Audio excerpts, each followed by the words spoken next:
Jedi Gamer Bros. I'm the Jedi Hoyman Gamer. And I'm the gamer of gamers over here. He's doing the play for us. And today, guys, we have a Let's Play we have done on this specific channel. It is, as you can see, Undertale. Now, we're already a little ways into the game.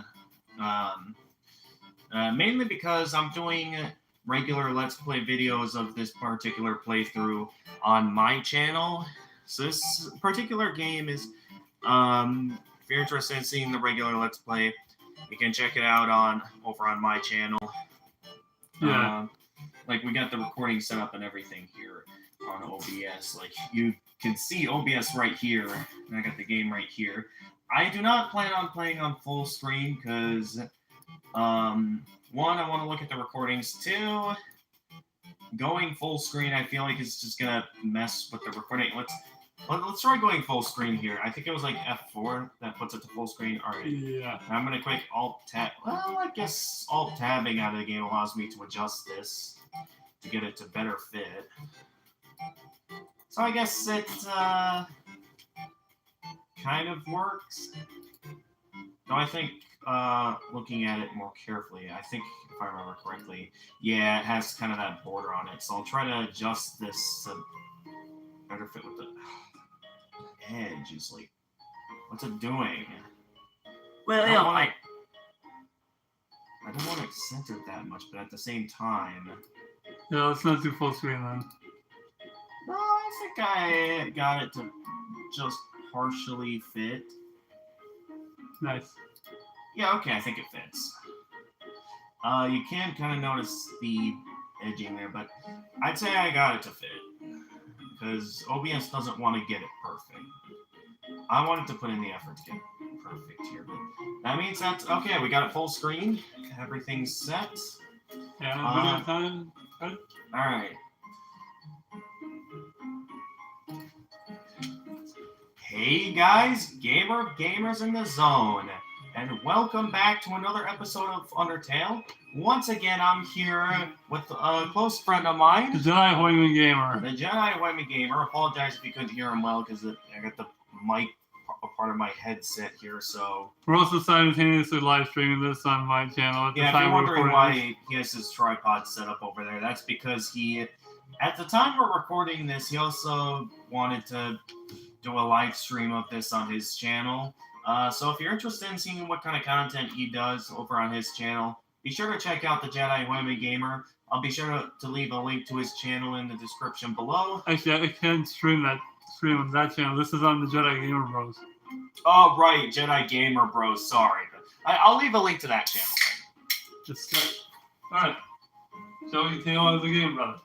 Yes, let's continue. I got my Mountain Dew ready. We have my drink as well. Also, if you notice that, like, border issue along the edge of the screen, that's because I tried to see if we could get this to work on full screen. Yep. I did the best I could, but OBS wanted to keep centering it and stuff.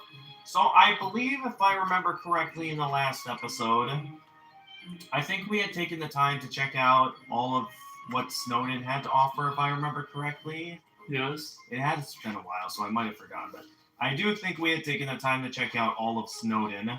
So I believe that leaves us with only one thing left to do, which is to go forth and confront Papyrus.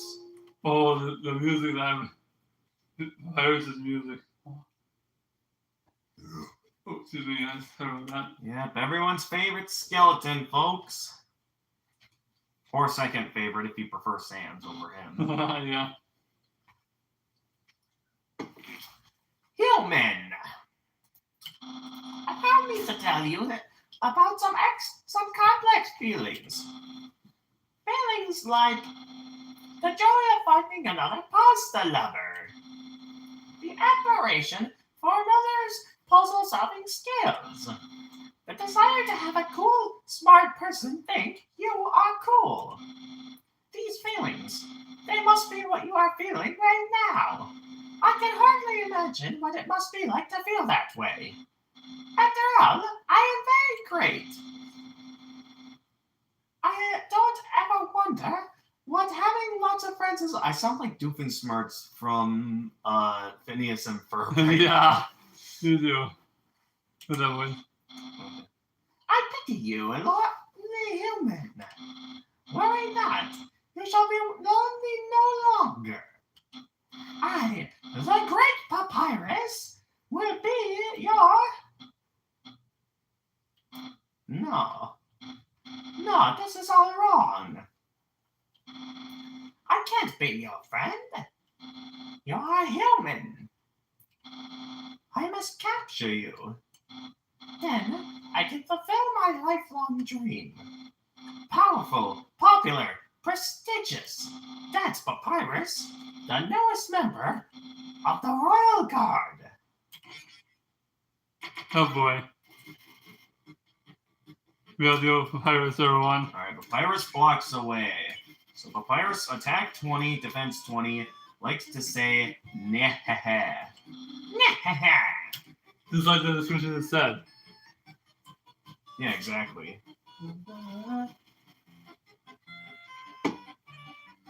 Papyrus is trying hard to play it cool. Okay, what? Do we... Oh, wait. What are the options for react? Let's see, we have the option to insult him or... Let's flirt with him once. Okay. What? Flirting? So you finally reveal your ultimate feelings?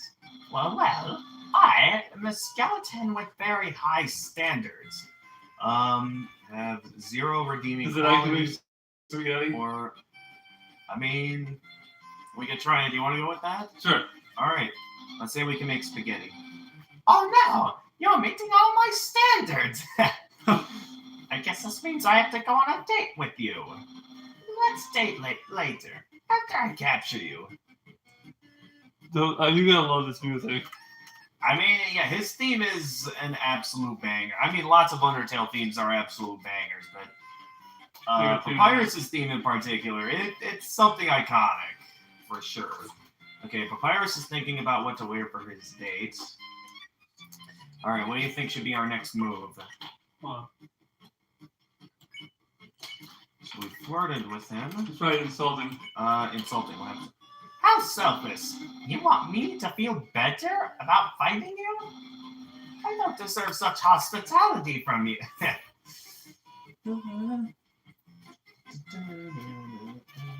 Papyrus is thinking about what to cook for his date. Oh, I think we all know what he's gonna cook. Let's see. Let's flirt with him again. Flirt with him again? Oh no! Let's date later. After I capture you. Yeah, that did nothing, Yeah, man. that did nothing. Oh!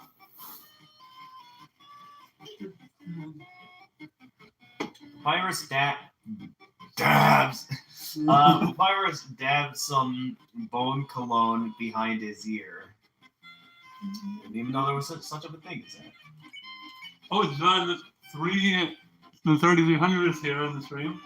Oh, someone's actually watching your stream? Yep. Oh, nice. Yes. Alright, let's see. so what do you think? What should be our next move? He just dabbed some bone cologne behind his ear. So we want to avoid hitting him at all costs, right? Right, that's the goal of this particular playthrough. Insult again. Alright, insult him again. There's no need to lie to yourself. Your barbs hide a hidden affection, you emotional cactus. Okay, I don't think I've ever heard that line before, so that's kind of interesting. Papyrus stabs marinara sauce behind his ear. Okay. What's next? You're also gonna dab some pizza dippers behind your ear as well? Yeah. Okay, still no sign of any change. So what do you think? Keep insulting him until another option shows up. Don't waste your words on me. I mean, we're getting something kind of different when we keep insulting him. Papyrus stabs MTT brand fishy cream behind his ear. I do know what MTT stands for. Oh, I know it. Yeah, I know too. Don't give it away if you know what it is. Also, excuse me. Keep insulting him until things change. Alright, you insult, but to no avail. Seems acting won't escalate this battle. Don't waste your words on me. That did nothing. So the game itself is now saying that acting's not doing anything. So I guess we should try something else. Papyrus dabs MTT brand anime powder behind his ear. So what else could we possibly do then? Because we don't want to hurt him. At the same time, though, acting isn't doing anything. So let's see. We don't want to hurt him. I don't know if there's anything related to items. Mercy, there's the spare option. What do you think? This very yellow? No, spare's not yellow. We can still try that option. Yeah, try it. Alright. So you won't fight. Then let's see if you can handle my fabled blue attack.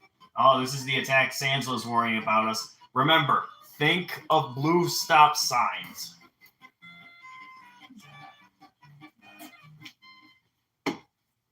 Oh, that changed something.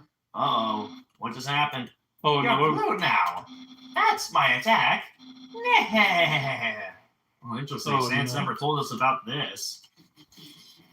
You're blue now. Okay.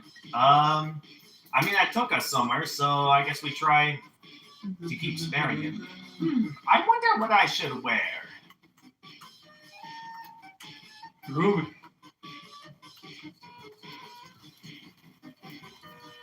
Everyone's favorite, one of everyone's favorite skills in the Virus dabs MTT brand attraction slime behind his ear.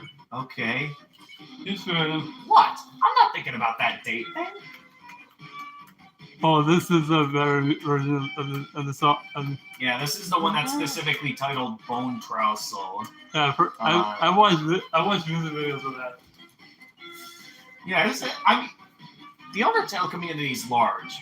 I mean, it also has a large toxic side, but outside of that, Undertale has a strong community. You know what's interesting is that Toby Fox, the creator of this game, he never thought that this game was going to get very far. This initially started out as a simple Steam game. He didn't think this was going to get very far or anything, but then just with how massive the community got, I think he himself said that, like, this changes everything. Pirates Dabs MTT brand beauty yogurt behind his ear. Never heard of someone putting yogurt behind their ear. I don't think that'd be something like. Oh boy, special attack Yeah, coming. don't make me use my special attack. Pretty early though to be announcing something about a special attack.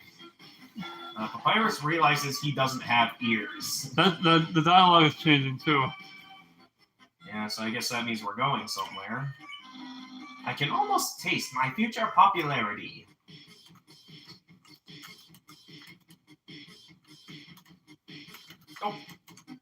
Oh yeah. Forgot about that. Papyrus remembered a bad joke Sans told and is frowning. Papyrus, head of the Royal Guard.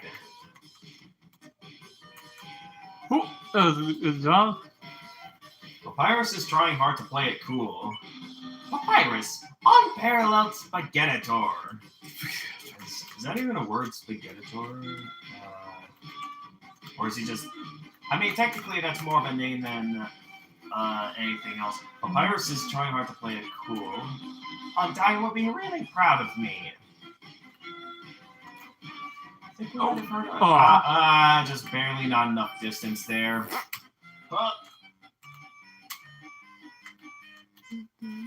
Papyrus is rattling his bones. Rattle me bones.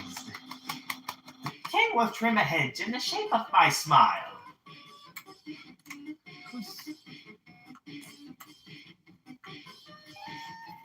So sparing was the way to go forward, huh? Yeah, it seems so. Yeah, all those act options, they were actually technically optional. Because I think, like, in our initial playthrough of the game, we actually never... I think we were, like, in a rush to get through the sparing part, so we could hurry up and, like, show everything else. And I think I remember, like, it actually completely changed the game entirely, where if you just simply spared him, like, you would have, like, a hangout or something. But, yeah, by flirting with him, it ends up becoming a date, and it like kind of changes things up interestingly.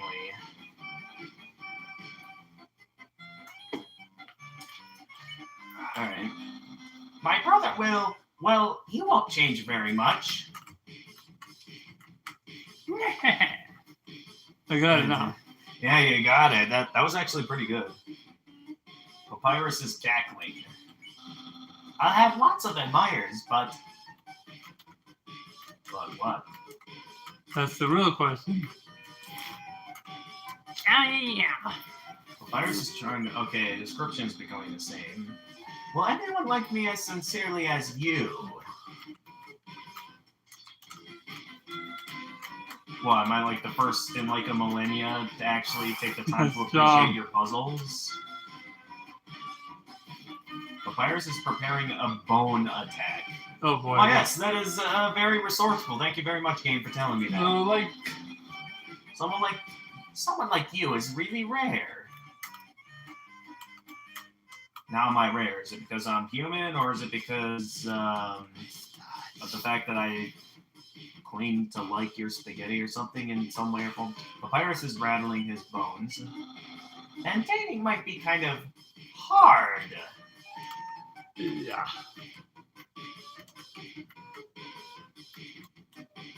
Oh, It's close.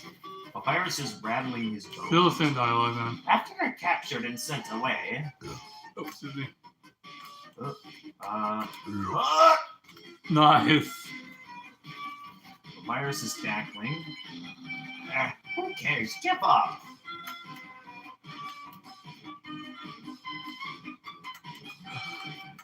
Oh, that was cool. That was very close. I think it was like just a pixel off there. Oh, Smells dialogue like changing bones. again. What do bones smell like, actually? It's something I never thought about. Yeah, me too. Give up or face my special attack. Oh, he's mentioning the special attack again. I mean, for those of you that have seen my stream of this game when I was having a sick day and went down the genocide route, we know that Sans had a pretty interesting special attack and that it was like nothing. Also, just so you guys know, I did not actually get the genocide ending. I only went as far as to kill Sans. Yeah, very soon I will use my special attack. Perhaps after the special attack, you'll Yeah, perhaps after the bone attack. Maybe we'll see that special attack. Papyrus is considering his options. Not too long, and I will use that special attack. Oh, I don't think. Yeah, I could tell I jumped a bit too early there. Papyrus is preparing a bone attack. This is your last chance before my special attack. Okay. Oh! Again. Papyrus is cackling. Should I consider if the special attack is coming up? Yeah, you should heal. I believe the bicycle I can consume twice, so why don't we go ahead and use that up? You'd want to have the bicycle, because I think that restores 11 HP, since I'm only down to half HP. Behold, my special attack! There it is! What the heck? That's my special attack! Hey, you stupid dog! Do you hear me? Stop munching on that bone. Hey, what are you doing? Come back here with my special attack! Oh well, I'll just use a really cool regular attack. Papyrus is getting ready for a regular attack. Oh man, it was interesting seeing what the special attack did. Alright, now here's an absolutely normal attack. Oh man. Yeah, to see a special attack. What's happening? Never mind. Oh, in the game. Oh! Alright. Alright, I need to pay attention. You can't be having normal conversation now. He's doing a regular attack at the moment. I can't focus. A cool dude. And then I was like a bone with sunglasses, wasn't it? Whoa, what's going on here? Oh, that's why. Okay, that was interesting. I play this every day. Oh no! A regular bone. What shall I do?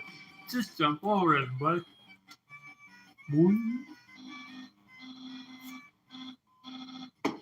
Well, it's clear you can't defeat me. The music stopped. Yeah, I can see you shaking in your boots. Therefore, I, the great Papyrus, elect to grant you pity. I will spare you, human. Now's your chance to accept my mercy. Yes. I think this is actually the first time in the battle we actually got to spare him. Because I remember in the original Let's Play, another way you can spare Papyrus is if you actually lose, he'll like lock you in like his shed. And I think like it's very easy to escape. And I believe if you just keep losing to him enough times, he gets like tired of fighting you, that he'll like give you the option if you want to fight him again or not. And if you choose no, you'll just be able to progress forward. So it's possible to win the fight by losing, in a sense. Meaning that it's impossible to like actually die to Papyrus. Spare. Nice. No, I can't even stop someone as weak as you. Untine's going to be disappointed in me. I'll never join the Royal Guard, and my friend quantity will remain stagnant. What should you say? Let's be friends. Let's be friends. Really? You want to be friends? With me? Well then, I guess I can make an allowance for you. Why me? We haven't even had our first date, and I've already managed to hit the friend zone. Who knew that all I needed to make pals was to give people awful puzzles and then fight them? You taught me a lot, human. I hereby grant you permission to pass through, and I'll give you directions to the surface. Continue forward until you reach the end of the cavern. Then, when you reach the capital, cross the barrier. That's the magical seal trapping us all underground. Anything can enter through it, but nothing can exit. Except someone with a powerful soul. Like you. That's why the king wants to acquire a human. He wants to open the barrier with soul power. Then us monsters can return to the surface. Oh, I almost forgot to tell you. To reach the exit, you will have to pass through the king's castle. The king of all monsters. He is, well, he's a big fussy pushover. Everybody loves that guy. I'm certain if you just say, "Excuse me, Mr. Dreamer, can I please go home?" he'll guide you right to the barrier himself. Anyway, that's enough talking. I'll be at home being a cool friend. Feel free to come by and have that date. Yeah. We will, Papyrus. Yeah. So yeah, you could continue forward at this time, or you can back and have that date with Papyrus. Or if you did not flirt with him during the fight, it would just be a regular hangout. But yeah, if you talk to Papyrus right here, you can begin the date. So, would you like to begin the date? Yes. Let's do it. Alright, let's go ahead. So you came back to have a date with me. You must be really serious about this.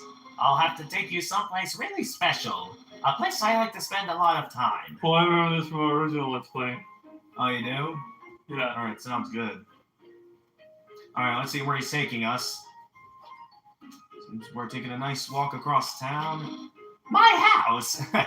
I mean, I do like to spend a lot of time in my house as well, and I'm sure you do too. So, I mean, good respect for you, your Papyrus.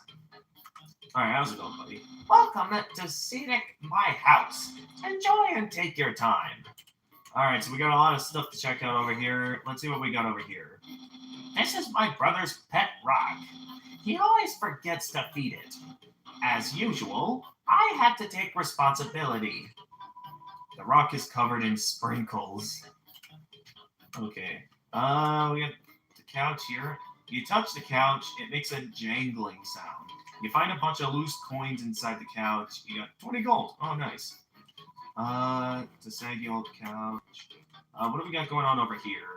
It's a dirty sock with a series of notes on it. Sans, please pick up your sock. Okay. Don't put it back down. Move it. Okay. You moved it 2 inches. Move it to your room. Okay. And don't bring it back. Okay. It's still here. Didn't you just say not to bring it back to my room? Forget it. Alright, anything good on TV right now? Oh, it's my favorite game show. It says, stay tuned for a new program, NTT. What? It's usually better than this. This is just a bad episode. Don't judge me. We go here. It's a joke book.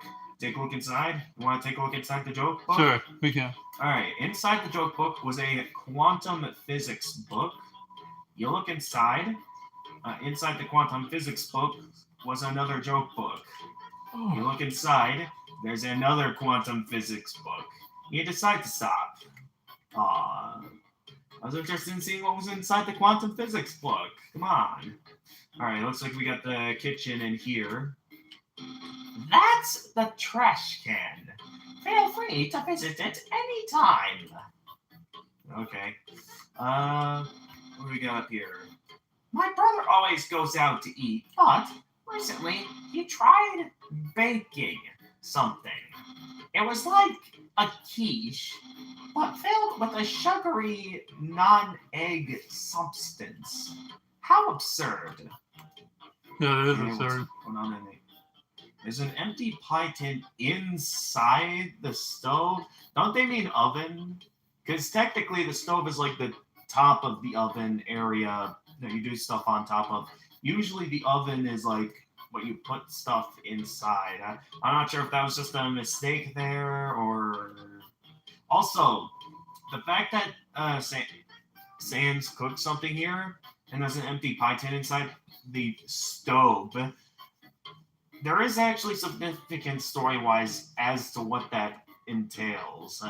I'm not going to give away now what that is. I will maybe say another time, but for now, let's keep looking around the house.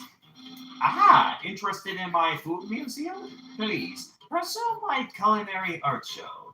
Half of the fridge is filled with containers all labeled spaghetti.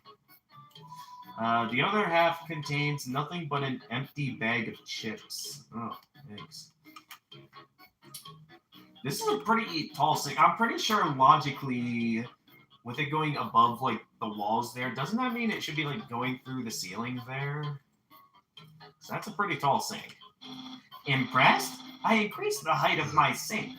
Now I can fit more bones under it. Take a look-see. Uh-oh. What? Catch that meddling canine! Curses! Okay. Classic Sans. Sans! Stop plaguing my life with incidental music. Forget it.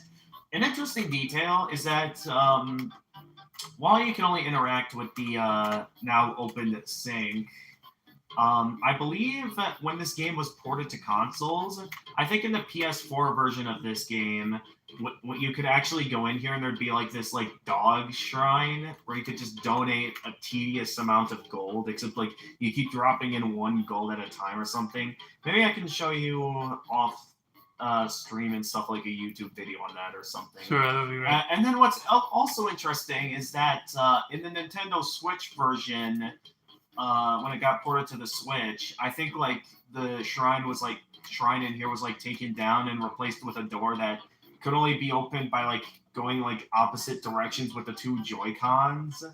Yeah. Which I believe after I think like at minimum beating one of the later on bosses in the game, the door would open, allowing you to face like a secret boss that was exclusive to the Nintendo Switch version of this game, and maybe I can show you what those were like sometime offline.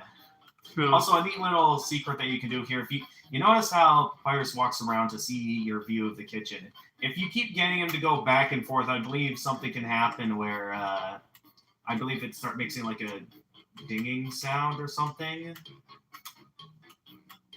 Let me see if I can pull it off here. Oh, there, the dinging sound. I only got it to work once, but then I believe if you talk to him again after that, he'll go, "Wow, being the good host is a real workout." I mean, definitely is if your host makes you having to do the fitness gram pacer test. Yeah. Let's see here. A classic image. It always reminds me of what's important in life. The door to Sans' room is locked. There is a way to get into Sans' room, something that I don't think I ever got to show in my original Let's Play. Maybe I did, but that is something I will show later on.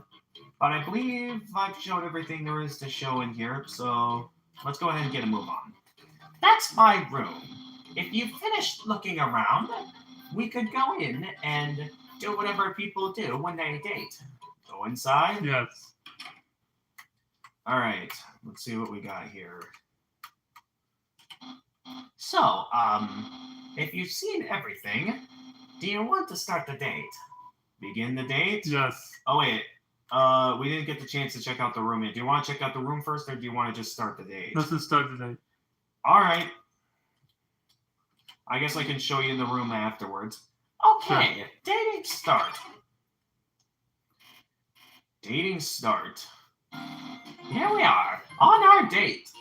Yeah, as mentioned before, if you did not flirt with Papyrus during the fight against him, this would just be a hangout and not a date, and I do believe that's what we did in our original Let's Play, but yeah. I've actually never done this before. But don't worry, you can't spell prepared without several letters from my name. I snagged an official dating rulebook from the library. We're ready to have a great time. Let's see. Step 1. Press the C key on your keyboard for dating HUD. Oh, okay. Oh, do I have to actually press that? Is correct? Oh, Saturday. I'm pretty sure it always shows the date there. Like, depending on if it's day or night, it'll actually, like, show you what day it is. So this game actually knows what the date and time is. And that comes into play at another little secret in this game that we'll get to later. For now, though, sure have a lot going on here. Okay. Egg. Alright, let's see here. Wowie, I feel so informed. I think we're ready for step 2. Step 2, ask them on a date. Human, I, the Great Papyrus, will go on a date with you. Of course. Alright, let's do it. Really? Wowie! Yeah. I guess that means it's time for part 3. Step 3, put on nice clothes to show you care. What is it? Wait a second. Wear clothing. That bandana around your head. You're wearing clothing right now. I do believe depending on what we have equipped, Papyrus will notice. So right now we have the manly bandana equipped as our clothing. Not only that, earlier today, you were also wearing clothing. No, could it be? You wanted to date me from the very beginning? Sure. Alright. No, you planned it all. You're way better at dating than I am. No, your dating power. Oh boy.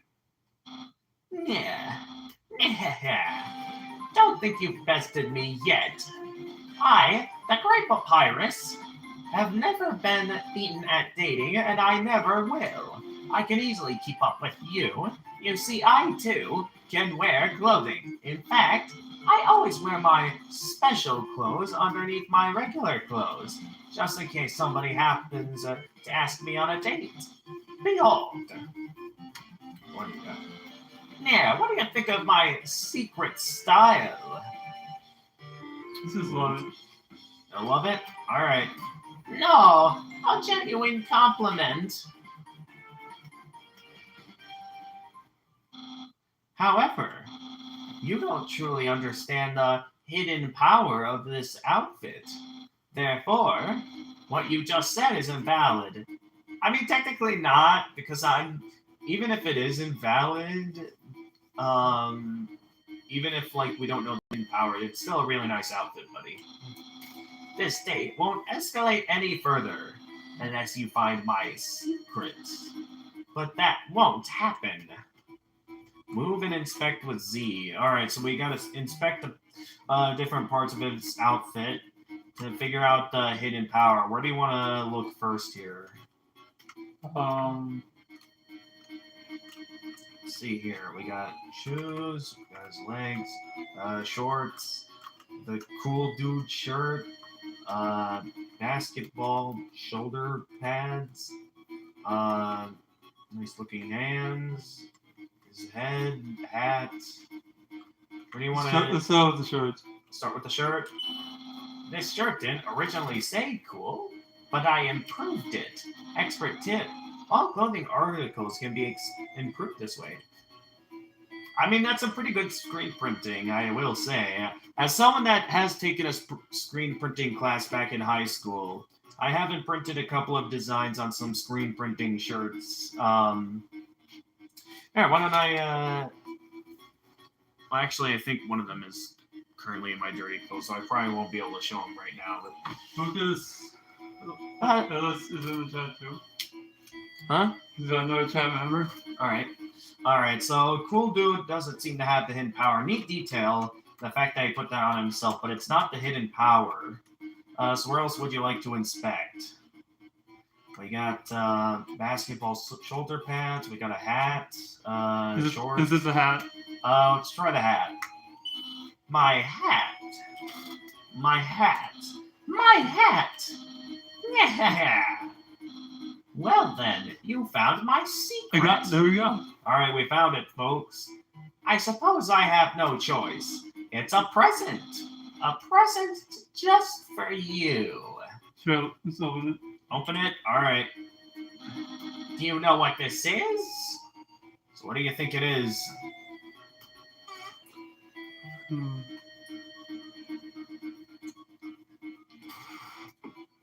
This is spaghetti. Probably. Is that what you think it is? Yeah, I think. If so, let's say of course then. Spaghetti. That's what you're thinking, isn't it? Right. But oh so wrong. This ain't any plain old pasta. It's an artisan's work. Silken spaghetti, finely aged in an oaken cask. I never heard of that word before. Then cooked by me, Master Chef Papyrus. Human, it's time to end this. There's no way this can go any further. What shall we do? Shall we eat his spaghetti or refuse it? I guess we can eat it. Alright, let's try eating it. You take a small bite. Your face reflexively scrunches up. The taste is indescribable. What a passionate expression! You must really love my cooking. And by extension, me. Maybe even more than I do. No! Human, it's clear now. You're madly in love with me. Everything you do, everything you say, it's all been for my sake. Human, I want you to be happy too. It's time for me to express my feelings. It's time that I told you, Papyrus, is it hot in here or is it just me? Oh, shoot. Human, I'm sorry. I don't like you the way you like me. Romantically, I mean. I tried very hard to. I thought that because you flirted with me, that I was supposed to go on a date with you. Then, on the date, feelings would blossom forth. I would be able to match your passion for me. But alas, I, the great Papyrus, have failed. I feel just the same as before, and instead, by dating you, have only drawn you deeper into your intense love for me. A dark prison of passion with no escape. How could I have done this to my dear friend? No, wait, that's wrong. I can't fail at anything.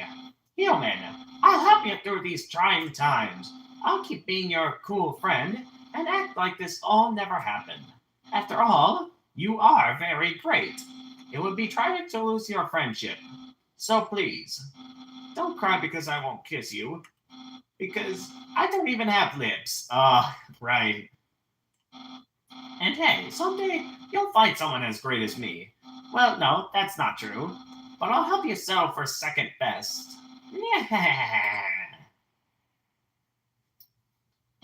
Oh, and if you ever need to reach me, here's my phone number. You can call me anytime. Platonically. Well, gotta go.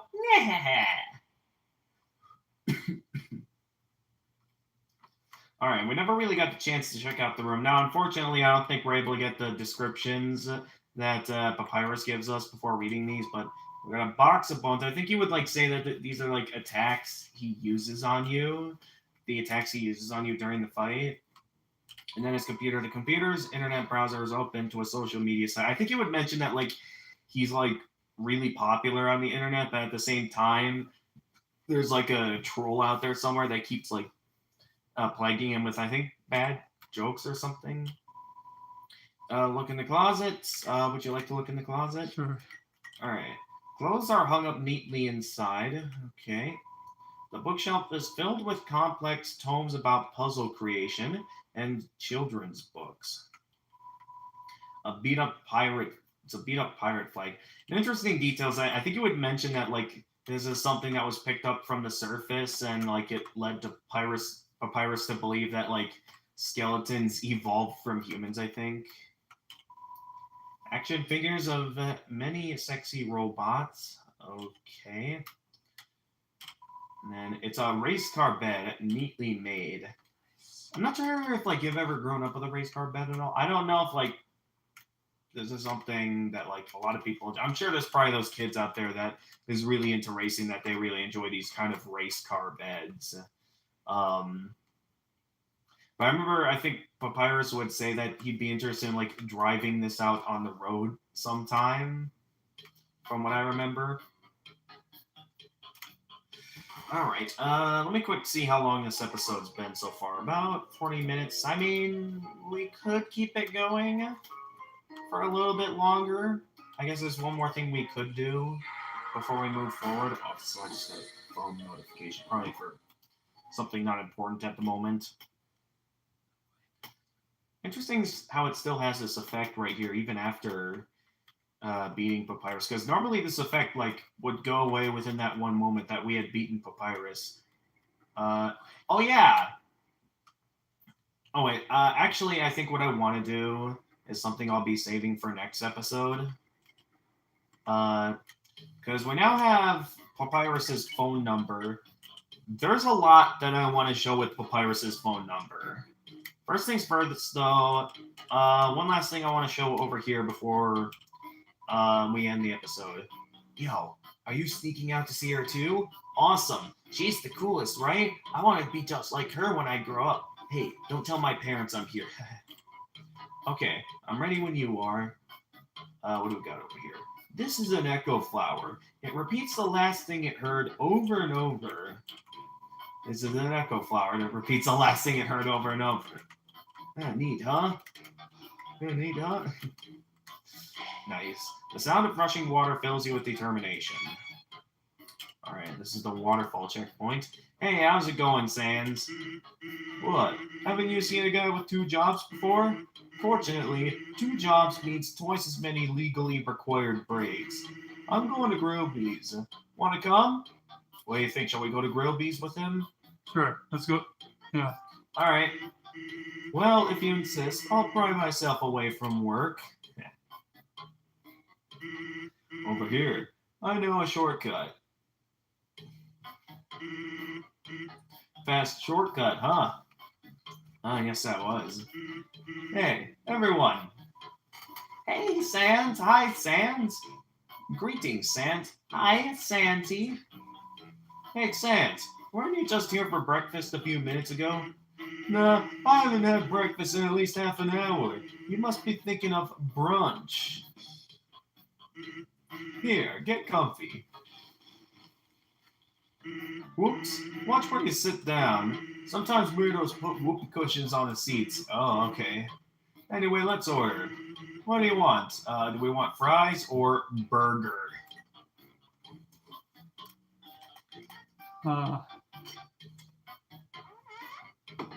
If I remember correctly, didn't you tell me one time that you actually don't like burgers? So we could, if that's the case, go with fries. Sure. All right, let's go with some fries then. Yeah, I know you like fries. Hey, that sounds pretty good. Ruby, we'll have a double order of fries.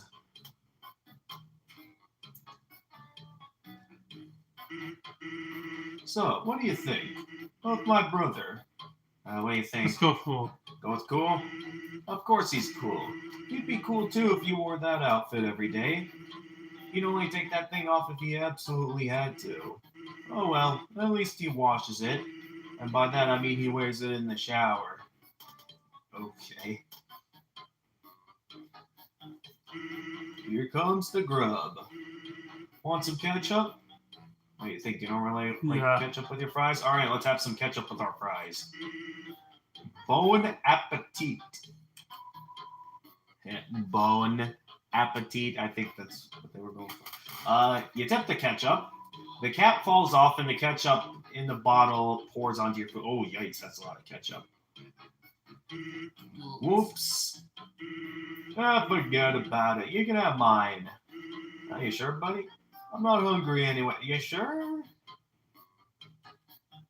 I mean, I enjoy ketchup on my fries. Are you sure about that? Anyway, cool or not, you have to agree Papyrus tries real hard. Like how he keeps trying to be a part of the Royal Guard. One day, he went to the house of the head of the Royal Guard and begged her to let him be in it. Of course, she shut the door on him because it was midnight. But the next day, she woke up and saw him still waiting there. Seeing his dedication, she decided to give him warrior training. It's still a work in progress. Alright. Oh yeah, I wanted to ask you something. What? Have you ever heard of a talking flower? Yes, we have. Alright. So you know all about it. The echo flower. They're all over the marsh. Say something to them, and they'll repeat it over and over. What about it? Well, Papyrus told me something interesting the other day. Sometimes when no one else is around, a flower appears and whispers things to him. Flattery, advice, encouragement, predictions. Weird, huh? Someone must be using an echo flower to play a trick on him. Keep an eye out, okay? Sure. Thanks.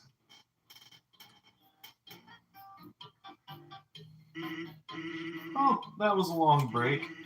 I can't believe I let you pull me away from work for that long.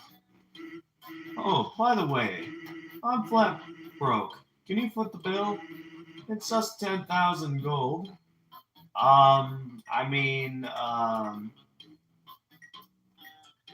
What should we do here? I know we don't actually have that much gold, but should we do it anyway, or? Just be nice, sure. Alright, I'm sure we can have ways to get that much gold. Might take a bit of tedious grinding, but I'm sure we can do it. Just kidding. Okay, I'm pretty sure he'll still be kidding even if you do have that much gold. Ruby, put it on my tab. Also, that's quite expensive just for some fries, like yikes. By the way, I was going to say something, but I forgot. I do believe all the monsters around here have unique dialogue now. Specifically when you come here with Sans, like, Sansy, come back and sit with me. Everything's so fun when you're around. Okay, they only have one line of dialogue. Sans is interesting.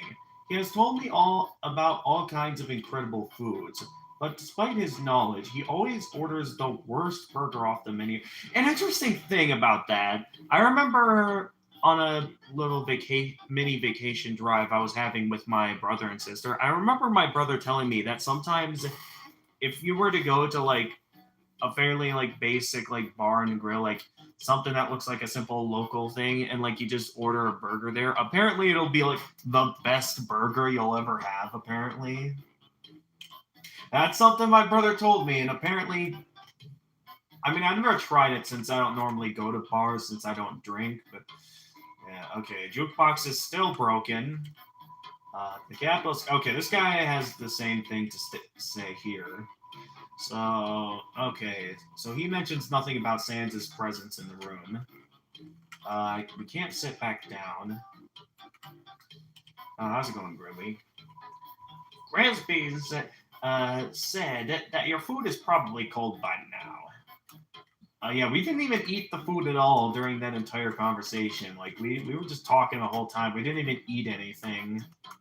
We had ordered food, but then never actually ate it. Kind of a waste, if you ask me. Yeah. Sans is a sentry, but don't let this title make you think he does anything. Everyone knows he sits around in the forest reading car magazines. Keep that in mind, the fact that he reads car magazines while there. Oh, that's right, these guys only have one line of dialogue. I forgot about that. Whoops. Sans is the most regular of all. He hasn't been showing up as much recently, though. Oh, interesting. Is this guy still playing poker against himself? Yes, it is. Okay. How's it going, Greater Dog? So your same old self. How's it going here? I like Sans. Sometimes he feeds us scraps of food under the table. Then his brother gets mad. But why? We're adults. We can handle it. I was hoping Sans came in to give me a pat on the head, interloper. Huh? Since when did you and Sans become friends? I don't like him. He loves to appear without moving. Interesting. I mean, he does have his shortcuts and all, but an interesting little detail to know about Sans. Anyway, there's a lot I have to go in the next episode. So for now that we have Papyrus's number. So for now, I'm going to end this episode here. Let's go ahead and save progress right over here. The sight of such a friendly town fills you with determination. Also, I never got to show the description for the unicycle. So this was initially the bicycle, but since it can be eaten twice, now it's called the unicycle. Heals 11 HP. It's a single-pronged popsicle. Wait, that's just normal. It's not a neat little detail there. Anyway, next episode.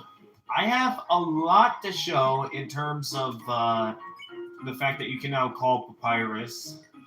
So we're going to end things off for this episode because this is a pretty good episode length. We're getting close to the max. So I'd say that'll be a good place to end it. So thank you everyone for watching. Stay tuned till next time. Be sure to check out the Jedi Hoyman Gamers channel, currently called the Jedi Gamer Bros. And until next time, this is the Gamer of Gamers. And the Jedi Hoyman Gamer. And stay excellent, everyone. Alright. That's one video down. That's one episode down. Not sure if you're actually interested in that doggy shrine I was telling you about earlier. We can look at it another time. Maybe I'll send you a link or something when this get together ends. So let's. Do you want to get straight to the next episode, or was there something you wanted to do first? We can go ahead and get into it. All right then. But we have a viewer in the name of Hero Flame. We can see the chat, Hero Flame.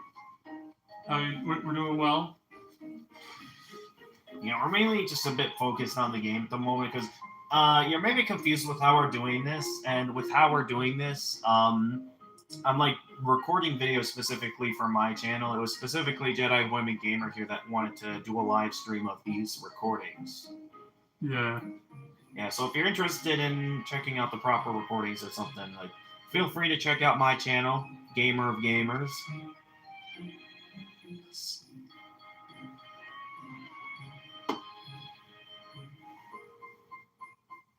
Alright then, let's get straight into the next episode.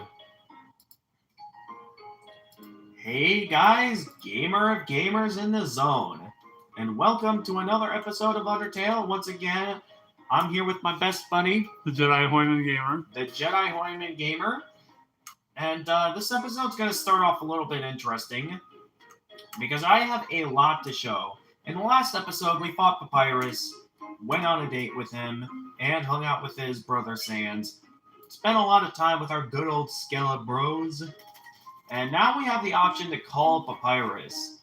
What's interesting about Papyrus is that he always has something different to say depending on when you call him. And I mean like all the way as far back as like the door to the ruins. And I'm going to take the time to show this because every little detail that Papyrus has to say is, in my opinion, worth checking. Oh yeah, by taking the time to become close friends with all the bosses in each area, a lot of the monsters you previously fought are now regular NPCs. So they were initially monsters you fought, but not by sparing the boss itself, but by becoming friends, specifically becoming friends with them in like those dates and stuff. You can actually interact with the monsters you were fighting earlier as regular NPCs, and we're going to get to all of that here because it is absolutely worth it to take the time to revisit all of this.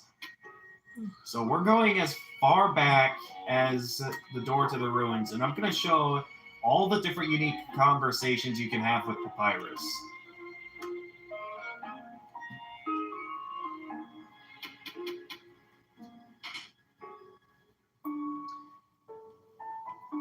We do have quite a lot of ground to cover here, but I'd say it's absolutely worth showing. We could have splitting opinions on this, considering the fact that, I know some people would probably just want to get through the game, but I think that kind of misses out on some, like, a unique part of this experience. Because I know most RPGs, you're normally just proceeding through it like normal and maybe not that focused on interacting with NPCs a whole lot. Especially in the Pokemon games, like Pokemon Sword and Shield. There were a lot of NPCs where they really didn't have a lot to say, and it kind of left me in a position where, after playing a game like Undertale, it was one of the many things that made me not really enjoy Sword and Shield as much as previous Pokemon games. That's kind of a sad thing for a game like Pokemon to have not very interactable NPCs. Okay, I think we're almost at the door to the ruins. We just gotta get through this room now.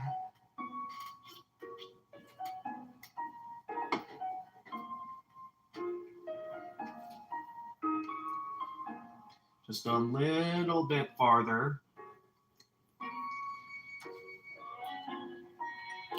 Oh, wait, no, I didn't want to open the menu up. Yikes, I don't remember that room being so long. I know the atmosphere is a little bit different because we don't have Sans supposedly stalking us. Anyway, calling Papyrus in here. Also, no matter what room you're in, if you try to call Toriel, nothing happens. Which is kind of sad for that to happen after you leave the ruins. But anyway, if we call Papyrus here...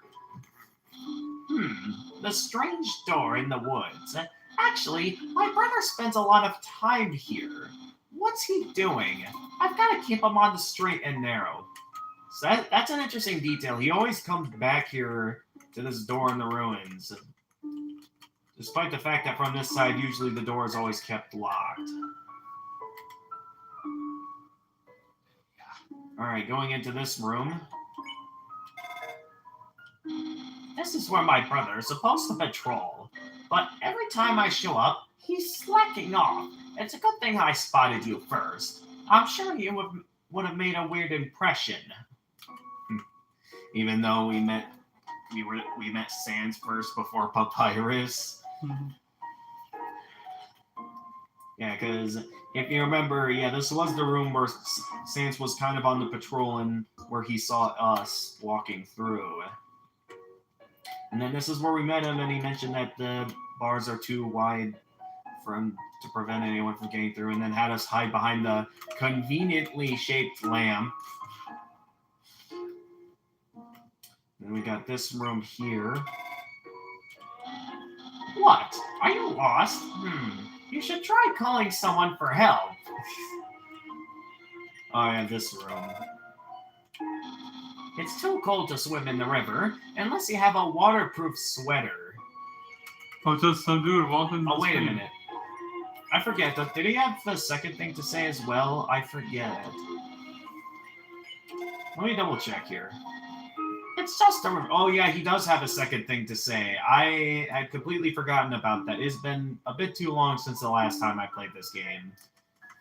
So I think I might want to go back over here, because he has 2 lines of dialogue whenever you call him a second time. I always forget. A lot of NPCs in the game, they have more to say if you talk to them a second time. I know that's another thing. Most RPGs, since you're not used to talking to a whole lot of NPCs one time, it's because of that it makes it to where, like, you're mainly going to be used to talking to them one time and not think to talk to them a second time. Just, again, one of those many unique details that makes Undertale great.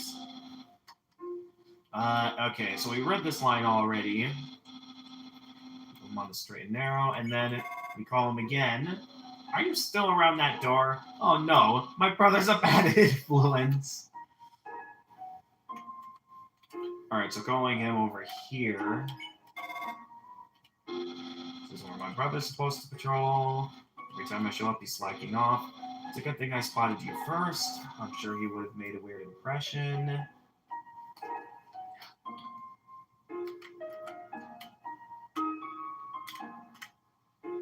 So then calling him again.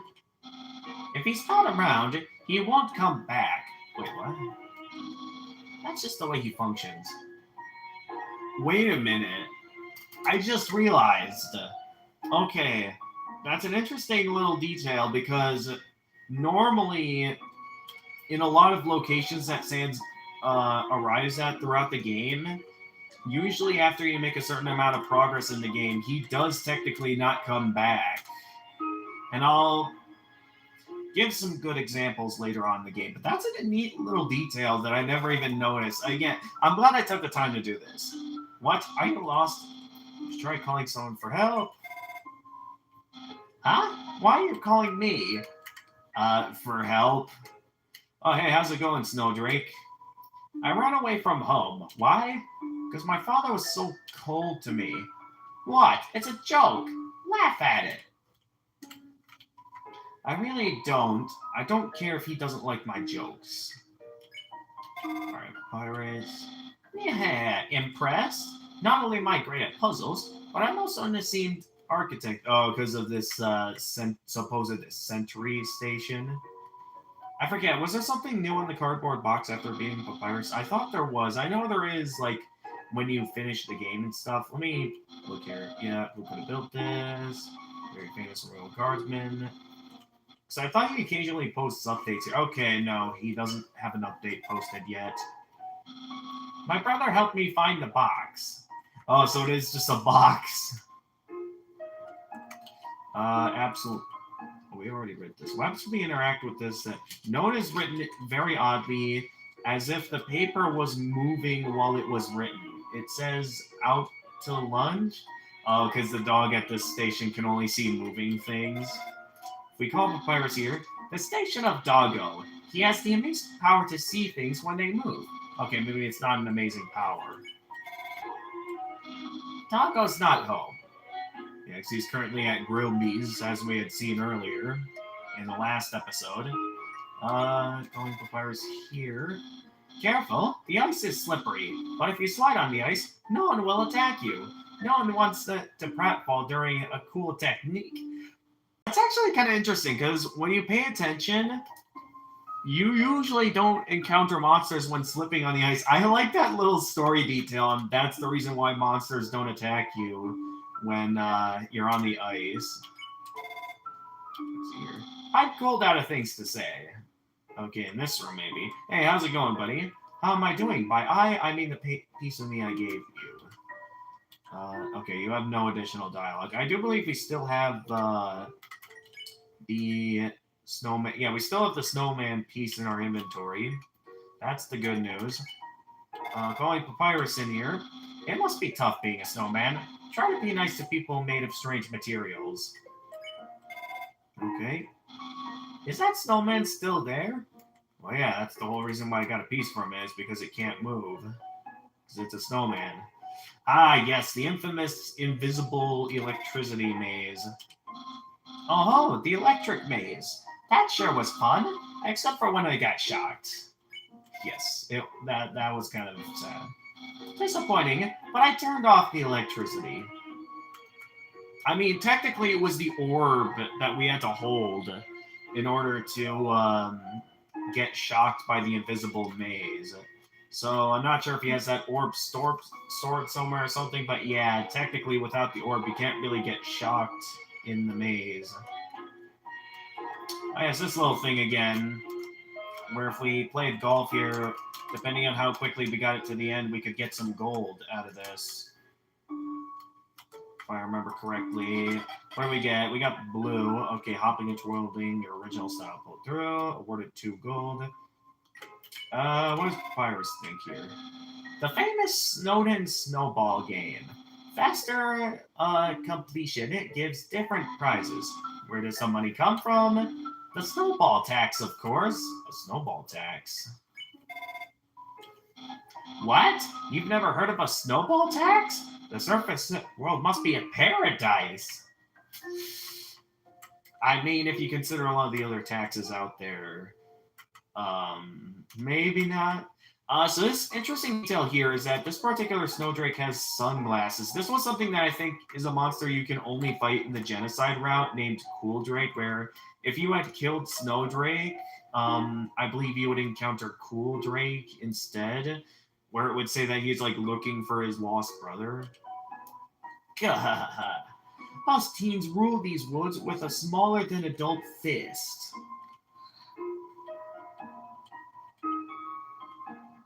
Alright, over here, we had that couple dog is normally at. The station of the married dogs. Do you ever think about doing that someday? Marrying a dog? I don't think so. Nah, that's weird. There are way better animals to marry. Like skeletons. Okay. Moving forward here, are there any NPCs over here to interact with? Okay, no, there's not. Yeah, some parts of this can feel a little bit tedious, but I do think it's worth it to check out every little detail, because I just appreciate it, and I think that's something that players should do, taking the time to play a game like this, especially if they're going for true pacifists. It's just the amount of details of how much the environments change after becoming friends with the bosses is just really neat, in my opinion. Crossword. I guess it's an apt name. Those words make me cross. Are you still looking at that word search? No, we're not actually looking at that right now. Ah, yes, the spaghetti. I forget this. I think the note changes at some point in terms of the spaghetti. Or maybe that's also another thing that only shows up in the true ending and stuff. But calling Papyrus in this room. Ah, the spaghetti trap room. I still have to go visit it. The spaghetti you left me is still there. Yes, we can tell that it's still stuck to the table. Nothing like a hot bucket of spag. I don't know why that stopped. I'm not sure if he was trying to go for like an abbreviation there or an acronym, but that didn't really sound very good. Hey, stop thinking about my hat. You aren't thinking about my hat? Can you, please? Well, then why did you tell me to stop? If you want me to stop thinking about your hat. This room, we call Papyrus. This room is normally blocked by those spikes, but we're thinking of getting rid of them. The king released a mandate on puzzles recently. He thinks spikes are ineffective and hazardous to kids, but I think he's wrong. Kids love deadly spikes. If you know any kids, you should ask them. What, like Monster Kid? And then this is where we first met him to ask about the spaghetti. The solution to this one. I actually just stepped over the spikes. Oh, that's how he got to the other side of the spikes. He just stepped over them. So the solution is to be very tall and handsome. I'm solving it as we speak. Oh, because he's remaining cool and handsome. I get it. Yeah. Us teens live self-sufficiently off the fat of the land. Oh, and the box lunches that my parents bring us every day.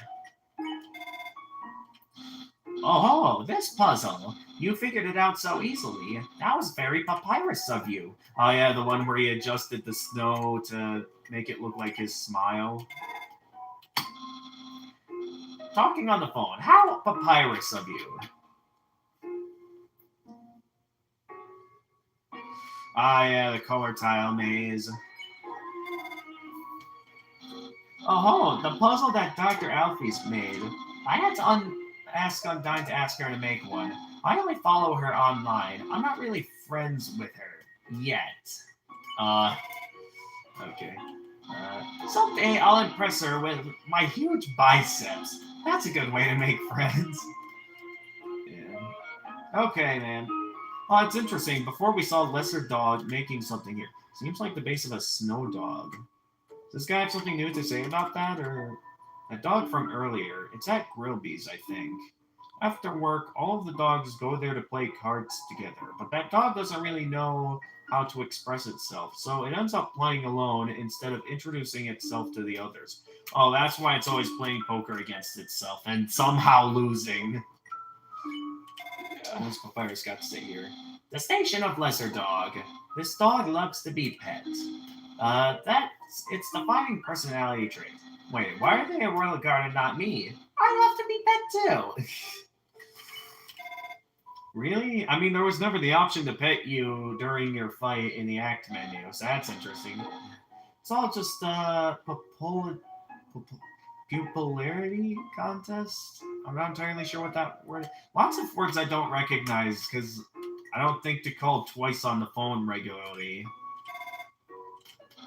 I always jump over the gap instead of solving the puzzle. Sans never solves it either. He always just gets across. Oh, he probably knows a shortcut. That's probably what. I think he has a shortcut. Yeah, exactly, a shortcut. Oh yeah, let's talk about this down here. First off, we got another ice cap over here. Everyone's wearing hats. Should I branch into a different item? Ice jorts? Doesn't have the same ring to it. We were getting bored waiting for you, so I built a snow papyrus, and Sans did his thing. Yeah, drawing just the word Sans in red marker.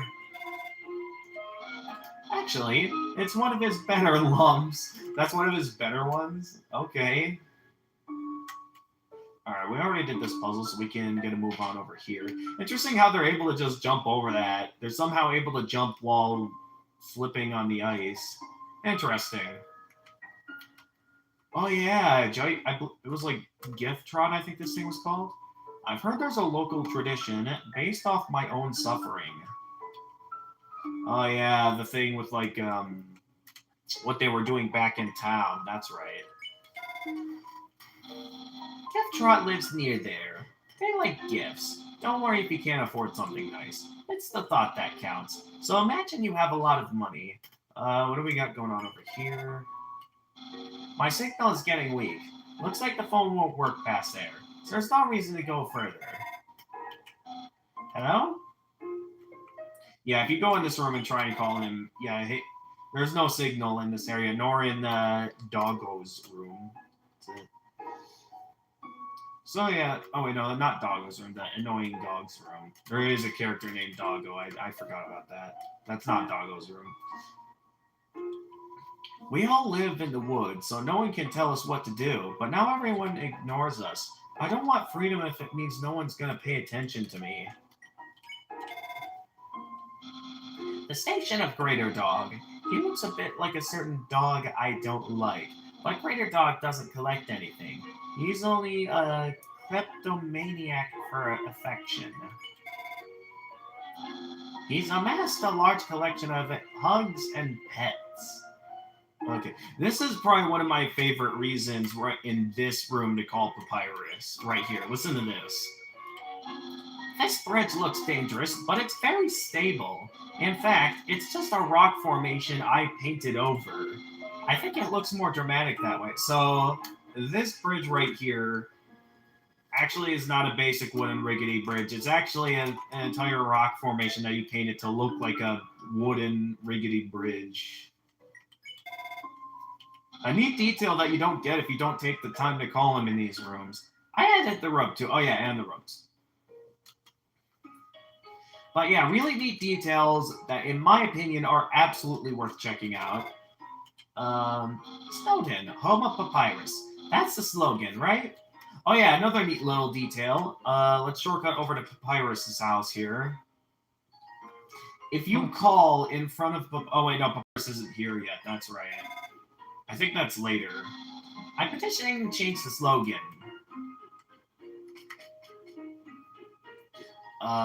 Okay, it's later that you're able to see the detail I wanted to refer to. Unfortunately, I can't refer to it now because Papyrus isn't there. Oh yeah, the inn, if we call Papyrus in the inn. The inn's a great place to stay. The lady who runs it is really nice. She always gives me a lollipop and a pat on the head. Oh, why are you calling me? Are you trying to make a reservation?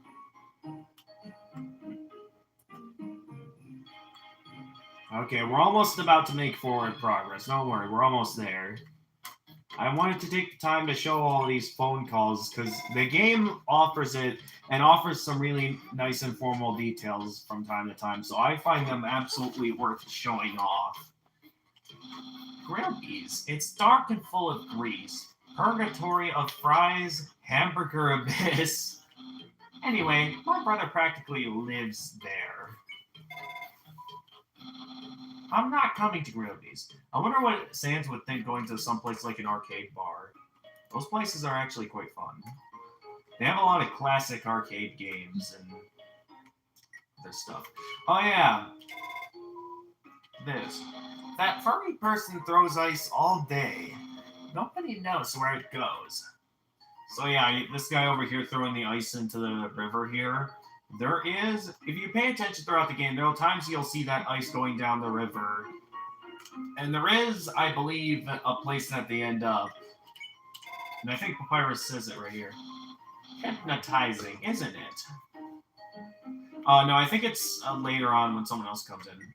Okay, I think in terms of this room, yeah, you don't get a response from Papyrus in that room. Going into the library, calling Papyrus. I love the library. The books are all arranged by color. This sense of order, it fills me with power. What's a library card? Having fun isn't hard when you've got a library card. I'm not sure if you know that reference, but if you do, kudos.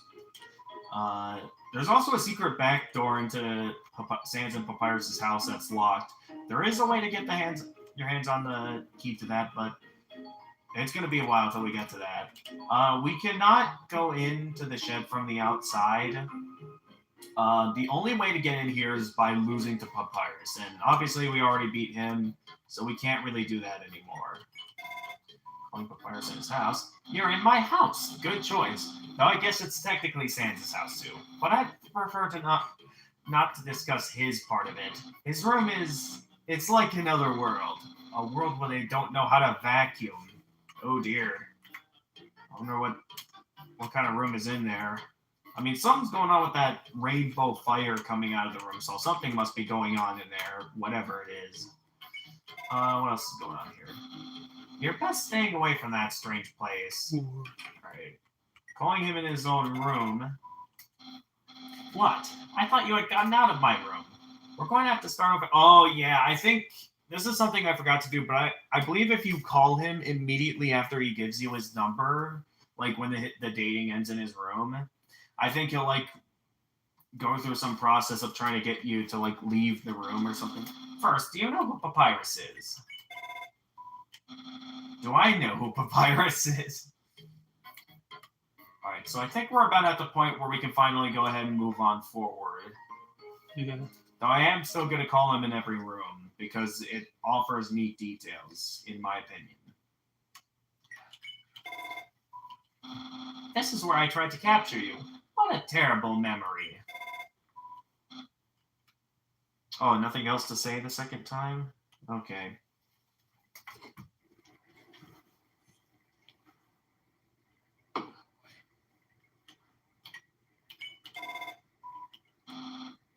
Waterfall. I barely know anything about it, but I'll do my best to inform you. I don't have any facts about this room. Okay. Talking to Sans again. Let's hang out again sometime. That's all he has to say. An interesting detail here is that if you talk to the Echo Flower before talking to this guy, which tells you what the Echo Flower does, it'll say, all that gives my life validation is explaining the Echo Flower. No one can know. So talking to him after that, he goes, never trust a flower. That's one of the constants of this world. And then the flower says that again. Oh, jeez, I didn't want to click that again. Whoops. So calling Papyrus in here. My brother has a station here. Yes, he mans 2 stations at once. Amazing, isn't he? He slacks off twice as much as normal. Normal folks can only dream of such sloth. Right, the sound of rushing water fills you with determination. Alright, we're finally moving forward here. This is a box. You can put an item in or take an item out. Why would you, though? You can't use items when they're in the box. Sincerely, a box hater. What all did we put in the box again? Oh, yeah, a few items that we're going to want to hold on to here. Okay. So, yeah, I don't want to take anything out or put anything in at the moment. We've got an Echo Flower over here. I swore I saw something behind that rushing water. Interesting. So I believe if you check down here, there's another camera hidden behind the waterfall. There is a reason why there's all these hidden cameras throughout the game, and you'll see why when we get to it. The real secret, though, is behind this part of the waterfall, where in this room, okay, no response from Papyrus. There's a tutu lying on the ground here. Will you take it? Sure. Alright, you got the old tutu. So, we now have the old tutu. Armor defense 10. Finally, a protective piece of armor. So, looking at our current armor gives us 7 defense, which is the manly bandana. The old tutu gives us 10. What do you think? Should we equip the old tutu? Yeah. Alright, let's do it. You equip the old tutu. Alright, now let's go ahead and put the bandana in the box. Bandana, put that in there. For those who are on the Jedi Gamer Rules channel, I'm sorry I'm being so quiet. This is my medication's working right now. Okay. Yeah, I was wondering how you were doing back there. Alright, good to know. Calling Papyrus. Oh, no response in this room as well? Okay. That's interesting. Still no response from Papyrus. I wonder what he's up to. Okay.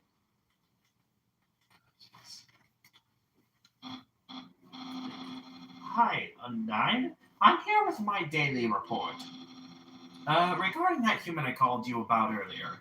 Huh? Did I fight them? Yes, of course I did. I fought them valiantly. What? Did I capture them? Oh, well, no. I tried very hard, Undyne, but in the end, I failed. What? You're going to take the human soul yourself? But Undyne, you don't have to destroy him. You see...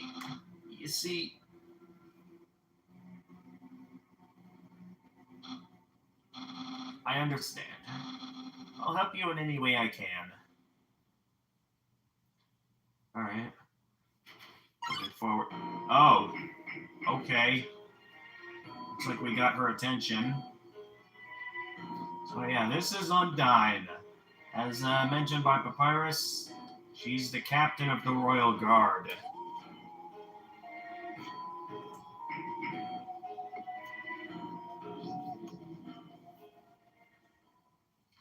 And there she goes. Okay. Yo, did you see the way she was staring at you? That was awesome! I'm so jealous.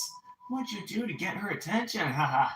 Come on, let's go watch her beat up some bad guys. Let's see if we can call Papyrus in here. You really didn't see it. I love that fact. And repeating it. Wait, what? Didn't see what? You really didn't see it.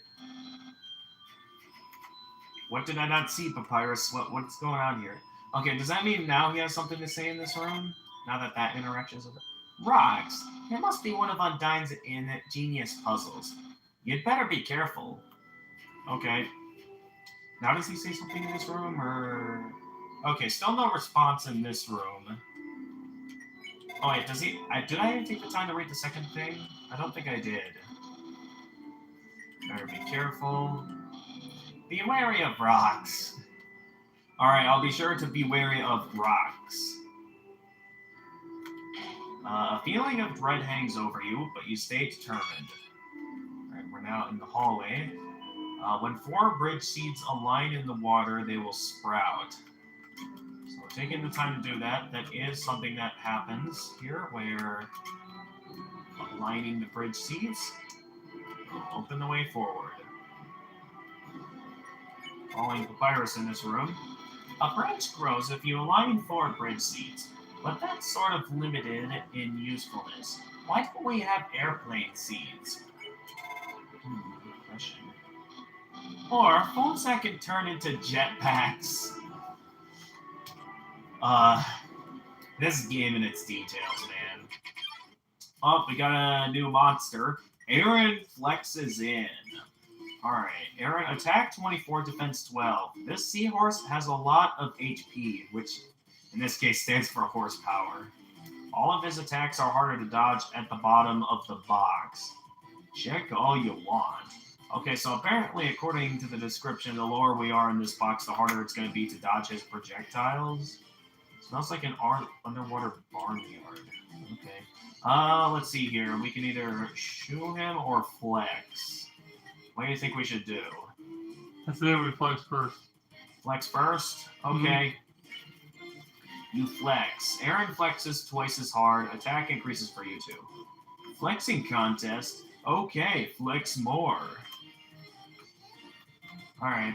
This attack right here is a fairly simple one. Aaron is ready for your next flex. Okay, what do you think? Should we flex again, or should we try something else? Flex again. He's ready for our next flex. You flex harder. Aaron flexes thrice as hard. Attack increases for you too. Nice. I won't lose, though. Oh, really? Ready for your next flex. What do you think, another flex? Yeah. Alright, let's do it. You flex. Aaron flexes very hard. He flexes himself out of the room. Wow. 0 XP and 30 gold. Does that mean that we're sparing him? In a sense, yes. Since we didn't kill him. Alright, another one of these rooms. This puzzle. I've got it. Try to build a bridge with the bridge seeds. I'm helping.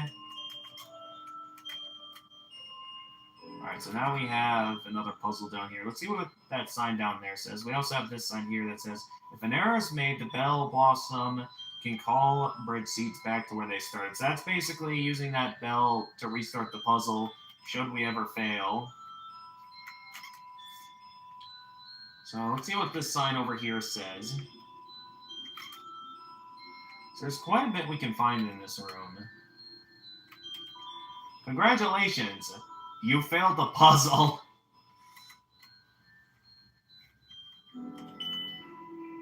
Alright, so we're gonna call them back. There's a couple of ways we can open up this way forward over here, because the 4 bridge seats specifically have to align, so we could either line up over here or go all the way down to the bridge down here and line them up from here.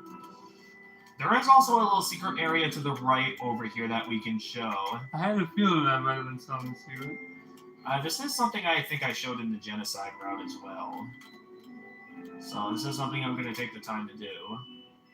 There's a very useful item over here we can get our hands on. In this room, what's better than a bench full of quiche?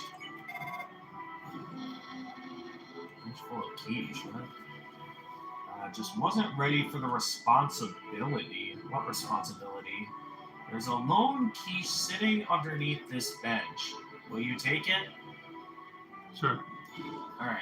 You got the abandoned quiche. So let's see here. Abandoned quiche heals 34 HP, a psychologically damaged spinach egg pie. very interesting how like it mentions this, but like we never really know what happened here and like what led to this quiche getting abandoned or why someone wasn't ready for the responsibility. An interesting detail that I think Freezing Time told me is that apparently, if you drop the quiche, apparently it'll like mention in its dropping description that like you weren't ready for the responsibility or something. That's a neat little detail that can happen should you choose to drop the abandoned quiche.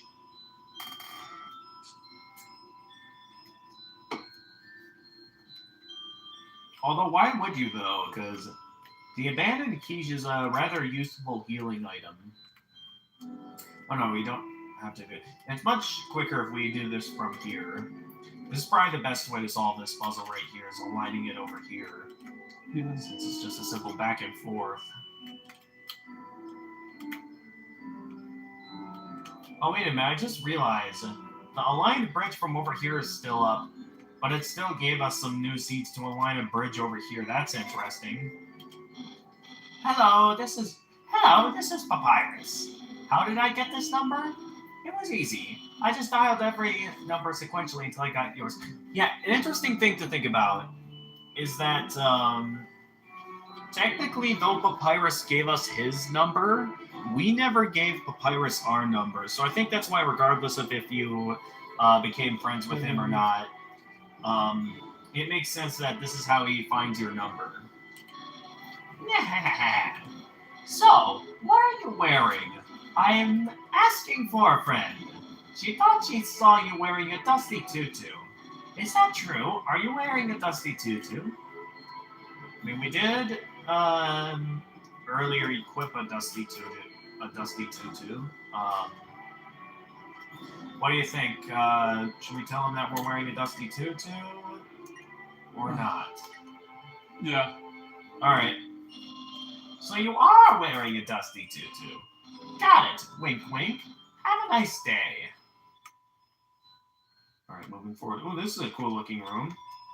A long time ago, monsters would whisper their wishes to the stars in the sky. If you hoped with all your heart, your wish would come true. Now all we have are these sparkling stones in the ceiling. Interesting.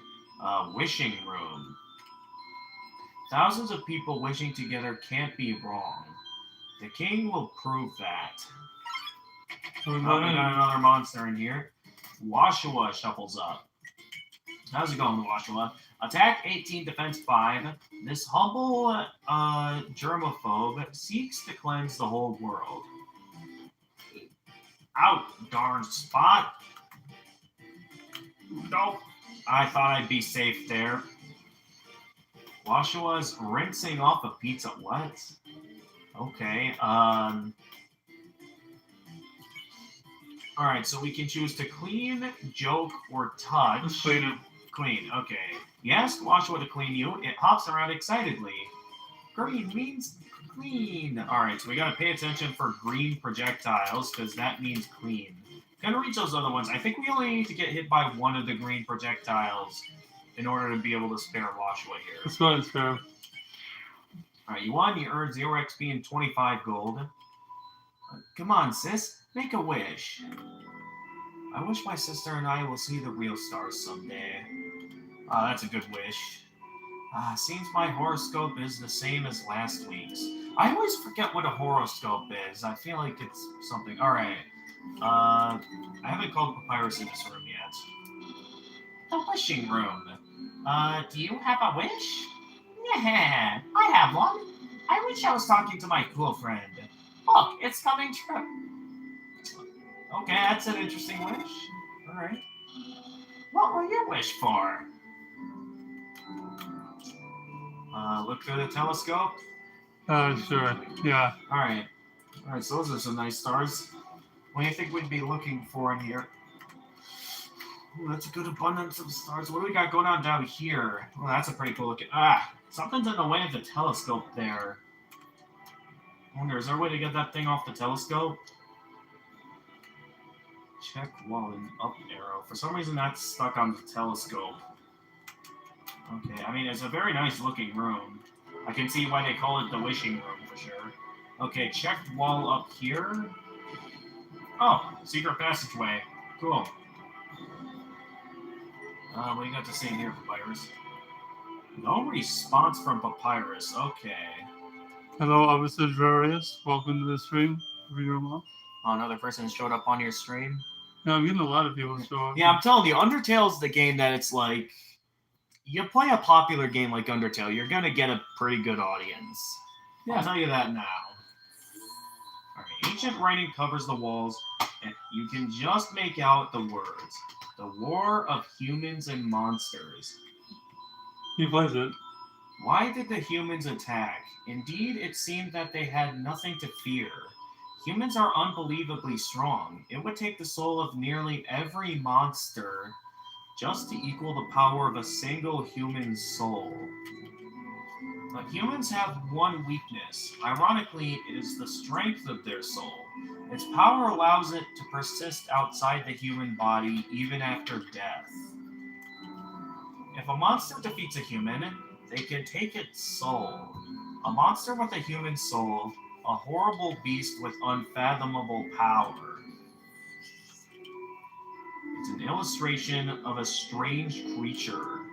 There's something very unsettling about this drawing.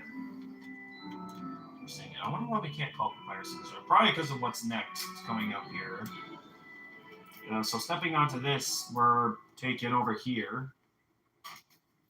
No turning back from this way, it seems. And, that's a lot. Uh-oh. Undyne's found us. Alright, so we're gonna have to make a run for it. Run for it.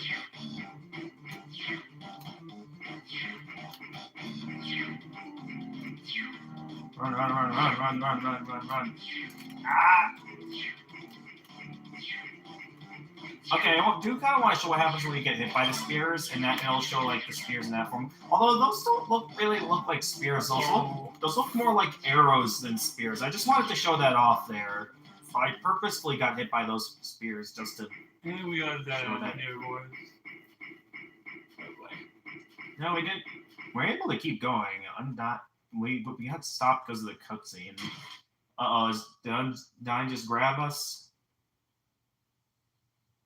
Oh, hey, she grabbed Monster Kid. Oh, geez.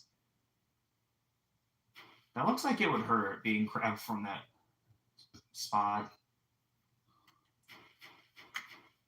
Well, at least we got away that time.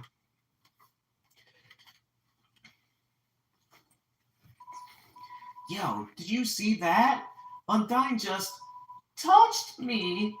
I'm never watching my face ever again. Man, are you unlucky? If you're standing just a little bit to the left, yo, don't worry. I'm sure we'll see her again. Interesting. She was so close to catching us, yet she didn't. Alright, calling Papyrus in this room. Why are there so many tables lying around here? Okay, he only has one line of dialogue there. If we come back into this room afterwards, this guy's gonna go... this guy will offer us 3 gold for the ferry. Hop on. So by hopping on here, we're able to kind of fast travel back to the other side of this particular area. Thanks for stepping on my face. Here's the 3 gold. We go. Oh, they just gave us our money back. Are we able to call Papyrus in this room now? There are many ancient plaques here. Waterfall is practically a history museum, except with muscular seahorses. Hi? Alright, so going back over there, I have a few things to show.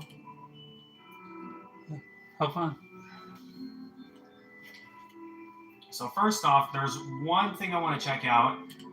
So I know there's a ton of like Easter egg content in this game, and sometimes it's completely random because I believe that this mainly, what I'm about to show kind of depends on if the fun factor of the game, I think, is at a certain point. I think every time you reset the game, it always changes. So the fun factor, like fun value or something, always changes, and depending on where that's at, sometimes there's a certain chance of certain things showing up in your playthrough of the game.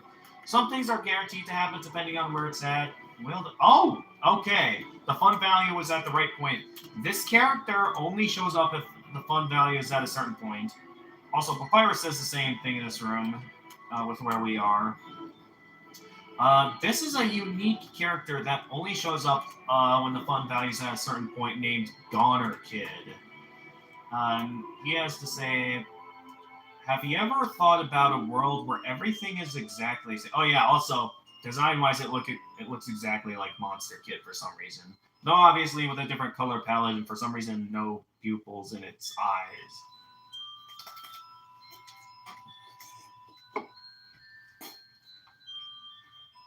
Have you ever thought about a world where everything is exactly the same, except you don't exist?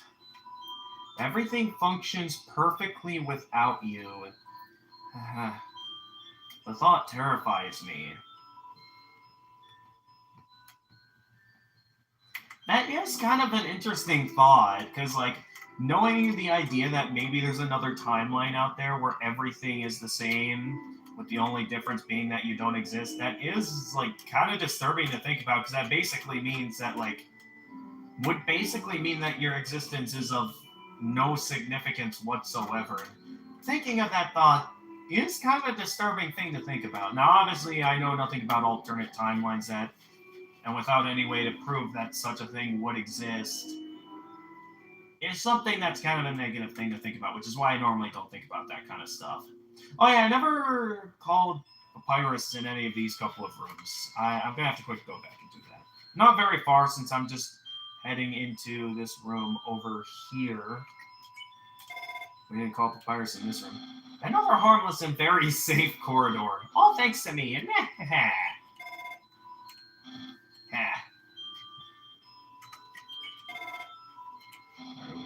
Watch your step. Undyne really cares about this grass for some reason. That's actually the reason why Undyne didn't try, like, searching for us deeper here. The moment she grabbed Monster Kid, she just went away, because she really cares about this particular grass, and for a good story reason that we'll learn later on in the game. Alright, Papyrus' phone. Are you watching? Alright, so back in this room. I think we already talked to Papyrus in this room. Yeah, I believe we did. Alright. The Echo Flower just goes squeak along with the mouse's squeaking. This cheese has been here for so long, a magical crystal has grown around it. Wow.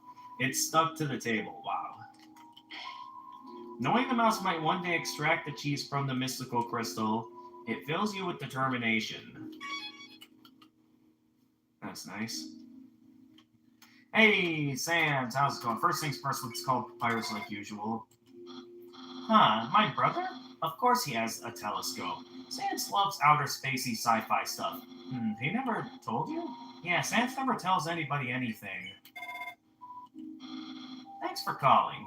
Oh, I thought there was another detail they said. Probably they say it later, but I think that when later on they talk about a little detail over here where if you interact with this specific wall, it'll say, the gems on the southern wall shine in a spectacular pattern.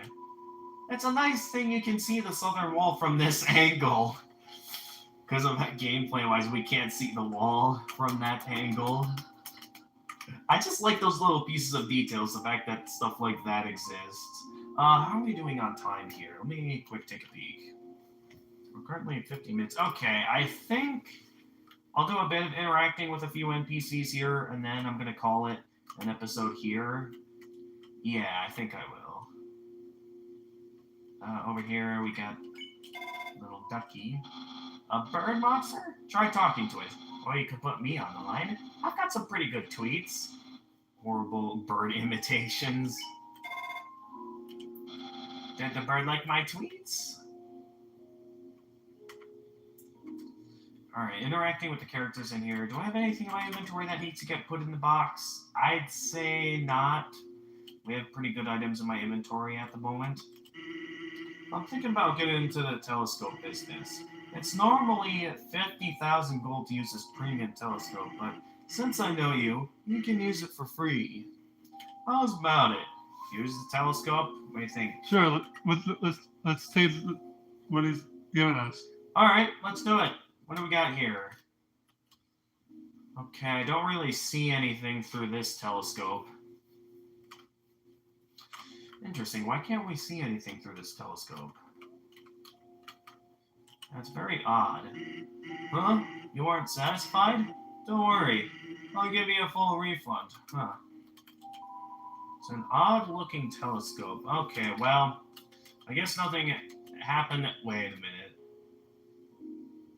Do you see what Sans did? He looked through it. We looked through the telescope.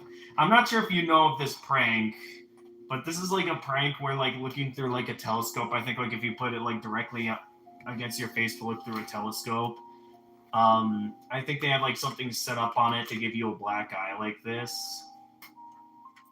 So we basically Sans just gave us a black eye without us noticing. That's a classic telescope prank right there. Yeah. What's a star? Can you touch it? Can you eat it? Can you kill it? Are you a star? Okay, he doesn't have a second line of dialogue.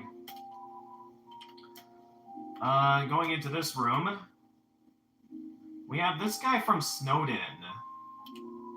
I relocated my store, but there are still no customers. Fortunately, I thought of a solution. Punch cards. Punch cards. Every time you buy an ice cream, you can take a punch card from the box.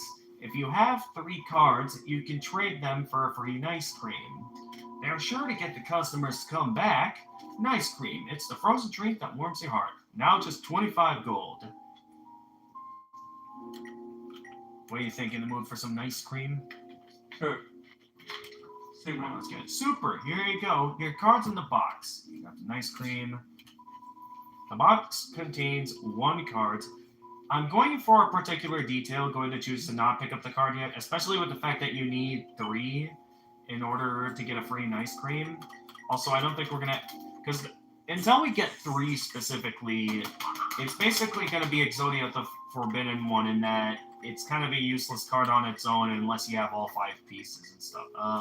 Also, yeah, we're not going to have enough space in our inventory for a free card just yet.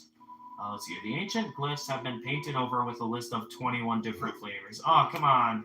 You put graffiti on the ancient text. What does Pyrus have to say about this room? Ice cream. Thanks, but I live in Snowden. There's ice cream all over the ground. That's called snow. Sans, I didn't ask your opinion. I'm flattered how much you want to give me ice cream. Me too. No, you aren't. Alright, so I think I'm going to call it an episode here. Next time we will continue further down Waterfall, as well as show off some more neat details, because there is a lot to show. We will get to that another time, though. For now, how are we doing on inventory items? I know we're currently at 6. There's a lot I have to show, but we will get to all of it eventually. So for now, I'm going to save again and call it an episode. So next time, we shall continue our adventure through Waterfall and as well as show off some more unique details that's normally most players probably won't come across.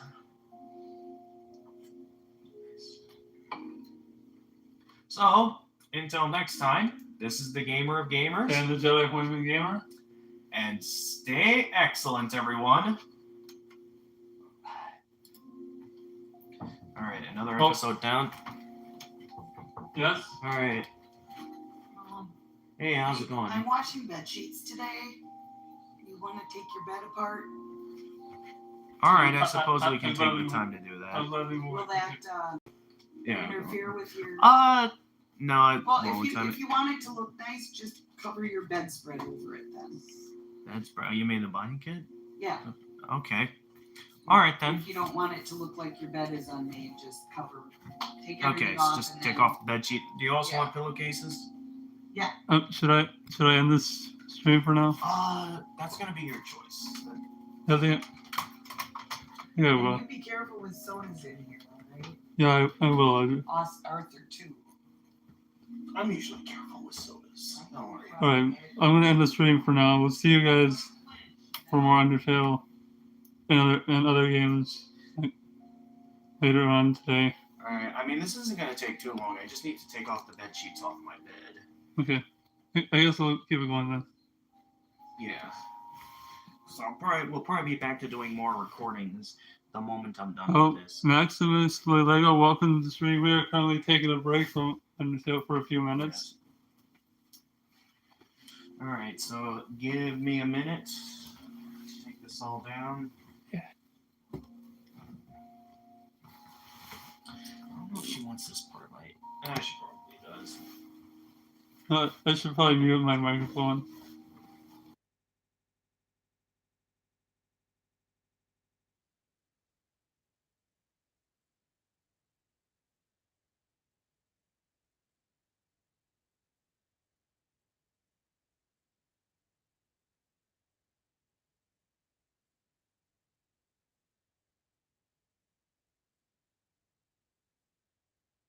I know I occasionally have breaks on my streams, but that I at least leave, like a currently busy kind of screen. Or out to lunch stream. Yeah, that.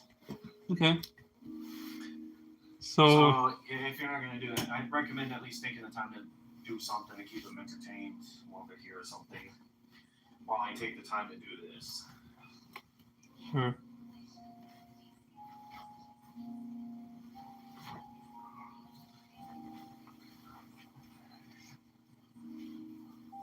While the break's going on, guys, I'm just gonna.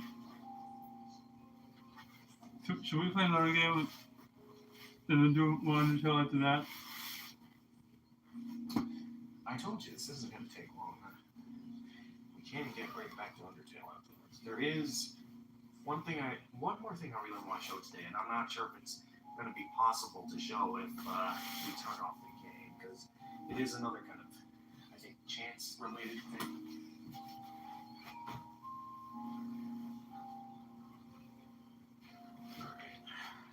Almost got it all here.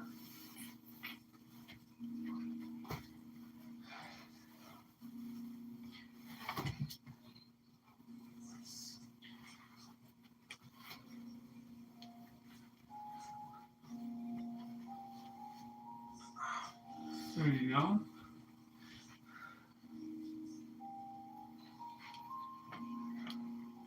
Oh, we got the music that can entertain them. I guess. Or you want me to turn it up a little? No, it's fine. Alright. I think you can hear it.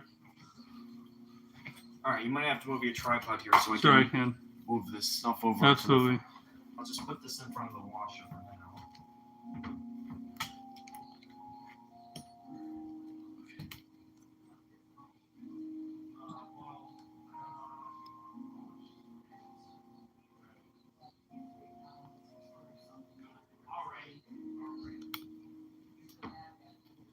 What?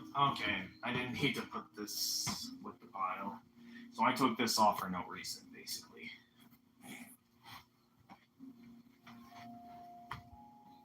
So I'm going to have to take the time to put this back on now. Shouldn't take long, though. So just give me a moment.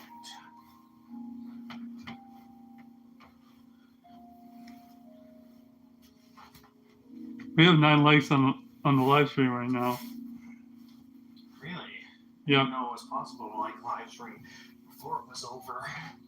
It's not done yet. I'm still going.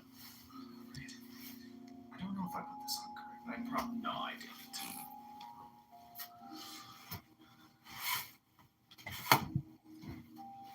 Okay, do things from this direction. I think that'll be good.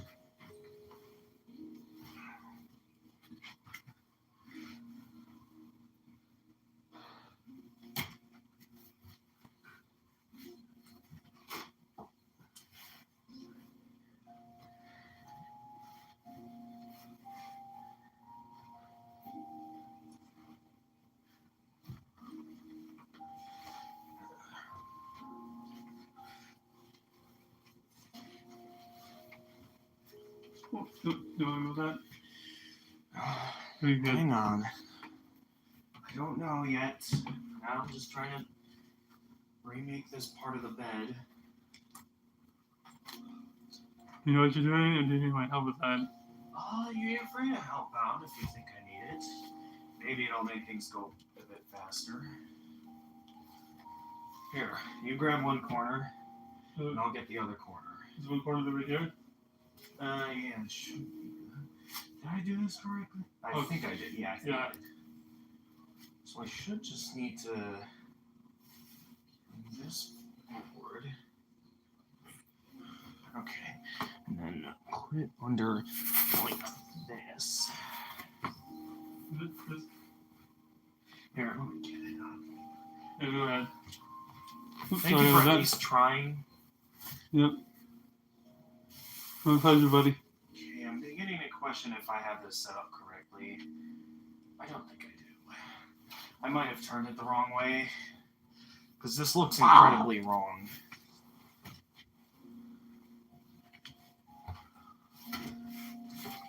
Start this over again. I think this end goes over here like this. And this goes like this.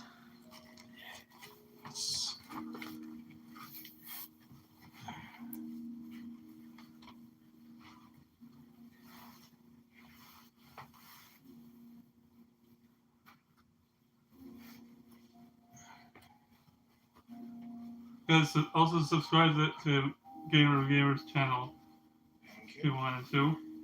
Okay, I think this is the correct way to set this up. I think I got it now. So I had it right the first time.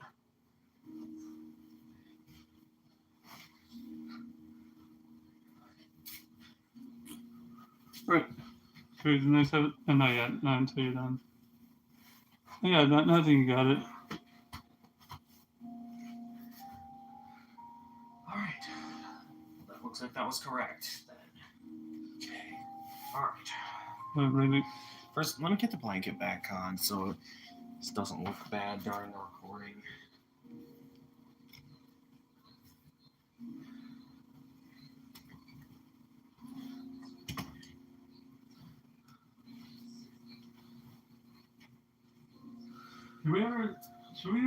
Should we think about doing the Super Mario Odyssey Let's Play? I'm not sure if I'd be in the mood to do that again. That game, it was fun for its time, but it was kind of tedious to fully complete that game. I don't think that'd be something I'd want to do again. So it was pretty tedious, some stuff even requiring a guide with how difficult it was. Alright, I think we're ready. Like that. Let's begin the next episode.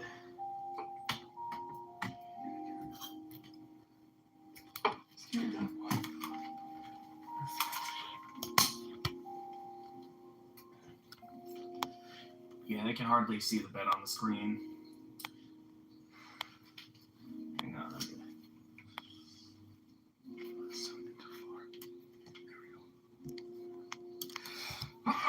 Bless you, buddy.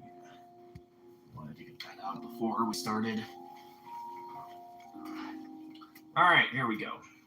Episode number. Is this number 6? I don't know. I haven't been keeping track. I think it probably is. Well, let's get started. First things first. Right. Hey guys, Gamer of Gamers in the Zone. Once again here with my good old pal, The Jedi Hoyman Gamer, everyone. Jedi Hoyman Gamer, here with another episode of Undertale. In the last episode, we started traversing through Waterfall, as well as showing off all the unique conversations you can have with Papyrus, which I'm still going to keep doing throughout the rest of our adventure. We had one encounter with Undyne. Alright, calling Papyrus in this room. There's actually no response from Papyrus in this room. Interesting. You hear a passing conversation. So, don't you have any wishes to make? Conversation. Just one, but it's kind of stupid. Okay. I wonder why Papyrus isn't calling us in here. And our Alright, another monster. You walk into Mold Small. You already spare them. Interesting detail. I do want to check these guys first just to show this. Multiple attack 12, defense 0. It's a different color, so it's a bit stronger now. Even though it looks exactly the same in actual battle. But yeah, we can immediately spare them, so Yep, we don't have to worry about There you them. Of course, sparing them immediately gives us 0 gold.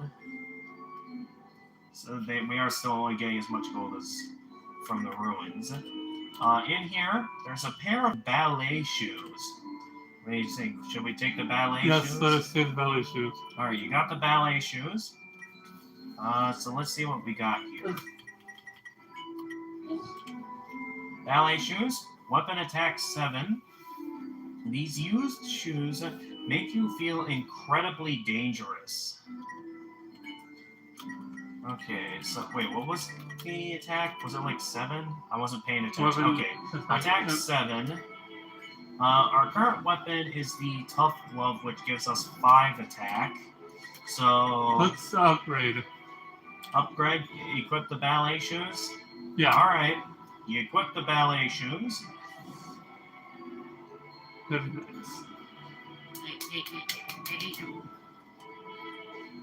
So I'm gonna then put the Tough Glove in the box real quickly, so we have some space for other items.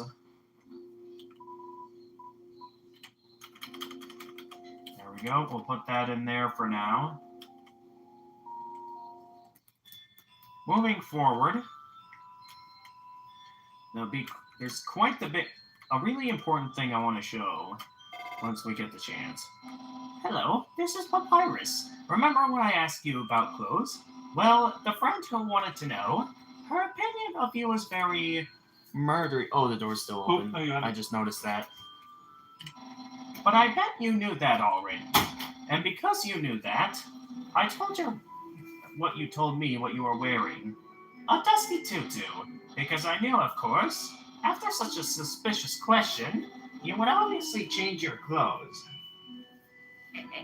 We're over 2 hours into the stream already. Alright. I don't know if they can see that or not. Or I'll just put that in my pocket for now. Yeah, you're good. They can't see it. They can't. You're such a smart cookie. This way you're safe and I didn't lie. No betrayal anywhere. Being friends with everyone is easy. Alright. Oh, does that mean I can call him in this room now? No, still no response in this particular room. Why is there no response in here? Alright, we got Aaron again. We know how to spare him already, so this should be quite simple.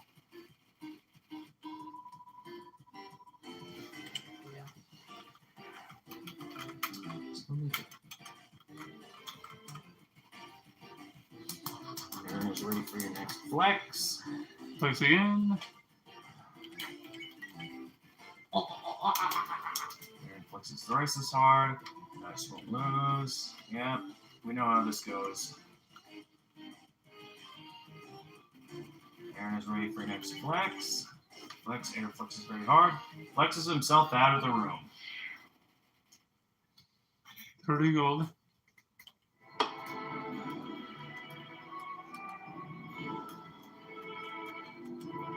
That's a conversation. Don't say that. Come on. I promise I won't laugh. What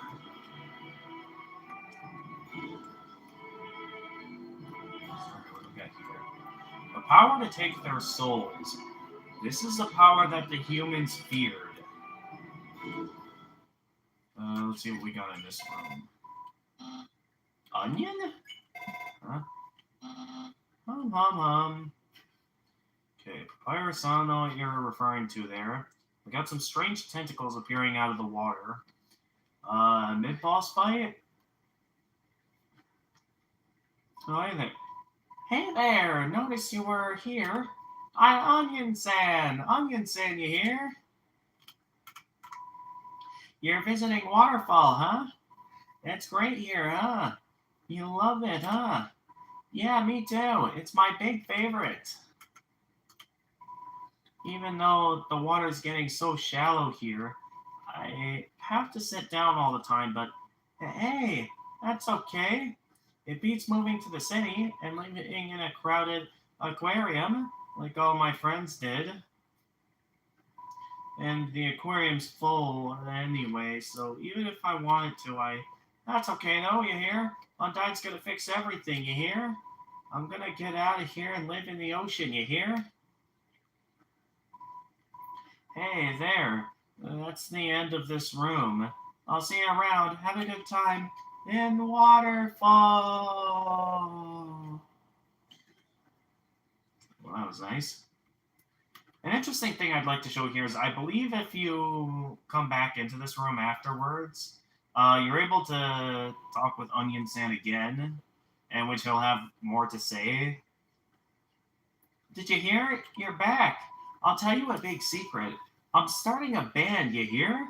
It's called the Red Hot Chibi Peppers. All I've thought of is the name. I don't play instruments or sing. Well, do you think we'll be popular?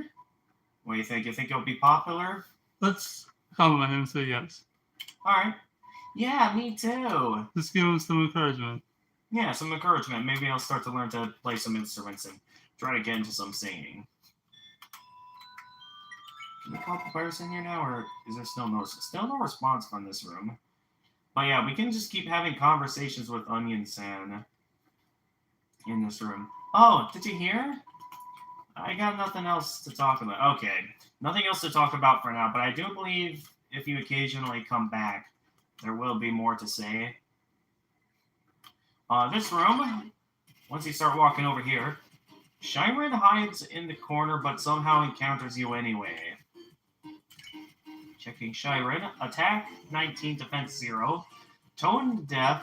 She's too ashamed to sing her deadly song. This is another example of a clever play on words for a character. She's a shy siren, basically. Thus the name Shyren, which is absolutely a clever naming in my opinion. Shyren hums very faintly. Okay, so we can smile, hum, or conduct. Alright, let's smile. You smile. You ask to see Shyren smile too. Shyren gets quieter. In the corner, Aaron nods his head approvingly. What?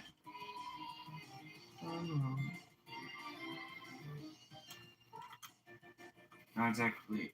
Smells like music. Okay, what do you want to do next? Hum, conduct. Let's hum. Okay, you hum a jazz ballad. Shyren follows your melody. Sorry.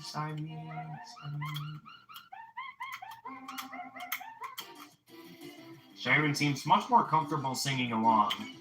Spare. Okay. Oh, we can spare now. Alright. I do believe if you were to keep humming along, I think it was like possible to have like a full-on concert and stuff.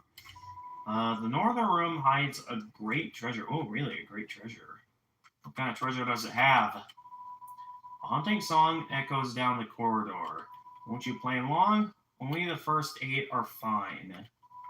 There's a piano here. Play it. Yes. Should we play the piano? Alright. So I believe you press Z and depending on what you hold. Depends on the rhythm. Oh, I'm playing the piano. Unfortunately, we do not know the melody yet, so we're gonna have to keep moving for now until we figure out the melody. This power has no counter. Indeed, a human cannot take a monster's soul. When a monster dies, its soul disappears. An incredible power would be needed to take the soul of the living monster. There's only one exception. The soul of a special species of monster called a boss monster. A boss monster's soul is strong enough to persist after death, if only for a few moments. A human could absorb this soul, but this has never happened, and now it never will. Wait, why will it now never will? Oh, let's see here. It's a statue. The structures at its feet seem dry. Okay, this is a lot more important than you may realize, this particular room. Please take one. Take an umbrella? Yes. Alright, you took an umbrella. Calling Papyrus in this room. Always carry an umbrella in case it rains. You know, just keep a few in your pockets. I don't know if I can fit an umbrella in my pockets. Nothing like a hot bucket of umbrellas. In this room, a mysterious statue. Okay, that's all he has to say here. Put the umbrella on the statue. Yes. Alright. We place the umbrella atop the statue. Inside the statue, a music box begins to play.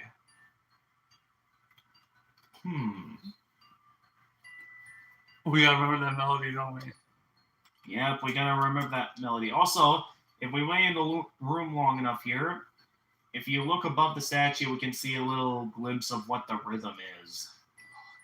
Did you get it? So, Sort of. I know what it is, so yeah, I'll be going back over there now. Oh, God. There's a piano here, play it. Yes.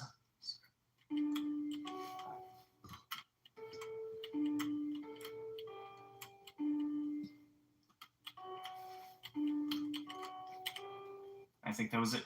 Yeah, I got it. Yeah, nice. So now we can enter this room. Does Players have anything to say about this room? Huh? Are you serenading me? Oh no, you're making me blush. Let's write a musical about our adventures. Alright, what do we got about this room? There's something annoying about this room. Oh, really? But I can't quite place my finger on it. Then place my whole hand on it. Then pet it affectionately. What? Okay. What do we got here? It's a legendary artifact. Will you take it? What do you think? Let us take the Take the legendary artifact. You're Oh, carrying no, too many dogs. Too many dogs? I mean, we should have enough regular space. Annoying dog. What? How do we get that? Annoying. When did this show up in our inventory? Annoying dog. Dog, a little white dog. It's fast asleep. Okay. Well, apparently we're paying too much of this, so I guess we're going to drop this for now. You put the dog on the ground. It's putting down. The dog absorbs the artifact. Oh, no. Oh, okay. Well, there it goes. The artifact is gone. I do believe after that interaction, we do get a different item in our inventory known as the dog residue. Dog residue, dog item, dog-shaped husk, shed from a dog's carapace. I believe using the dog residue, the rest of your inventory filled up with dog residue. It basically causes your entire inventory to fill up with dog residues, which is something that has some usefulness in certain parts of the game. Also, there is also occasionally the chance that something else will happen. Also, I'm pretty sure also each different dog residue has a different description. I'm pretty sure. Like sometimes it'll be stuff like, here, like this shiny trail left behind by a dog. So, a lot of different things can happen from this. Anyway, some other details I want to show. We're going to take the umbrella again, and then we're going to go all the way back up to where Goner Kid was from the previous episode. And for good reason, because there's interesting details up there that I'd like to show off. Did I call Papyrus in this room yet? I forget. I've heard a shy monster lives around here. Well, if you want to get someone to open up, you should engage them in combat.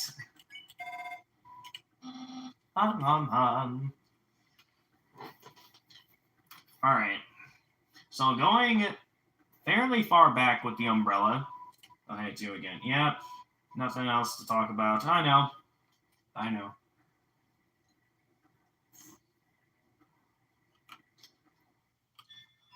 Anyway, I didn't pay attention to when I started the recording. Let me just double check here.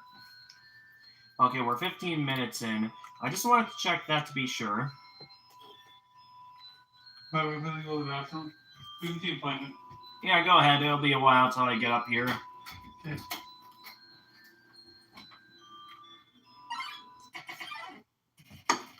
And yeah, we also got a monster encounter here. So I'm going to be a little bit busy here.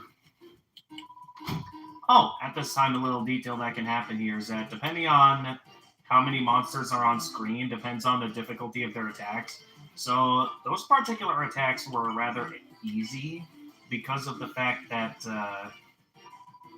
there are 2 monsters on screen instead of just 1. So it's very... Okay, I somehow got hit anyway. That's okay, though. We're almost done with Aaron.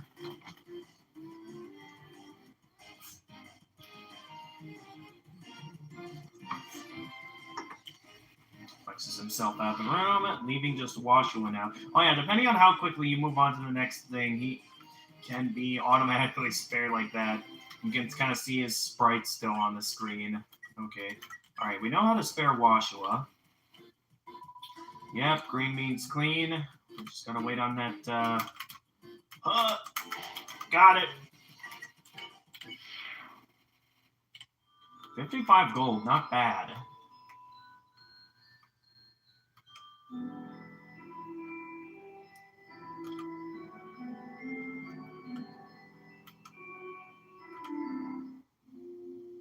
Alright, so we're back up here with the umbrella. I'm going to take a moment to put away one of the dog residues.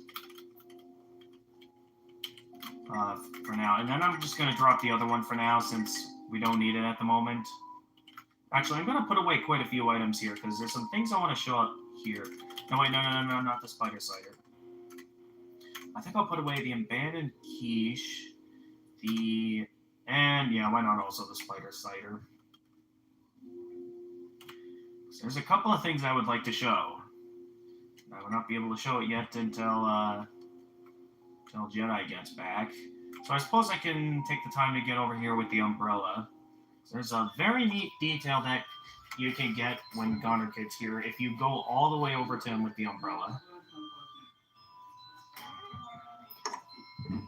There you go.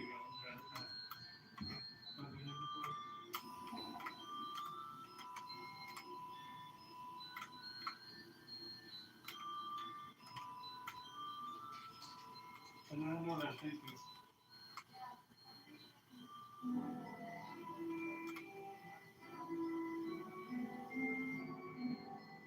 Alright, here we are.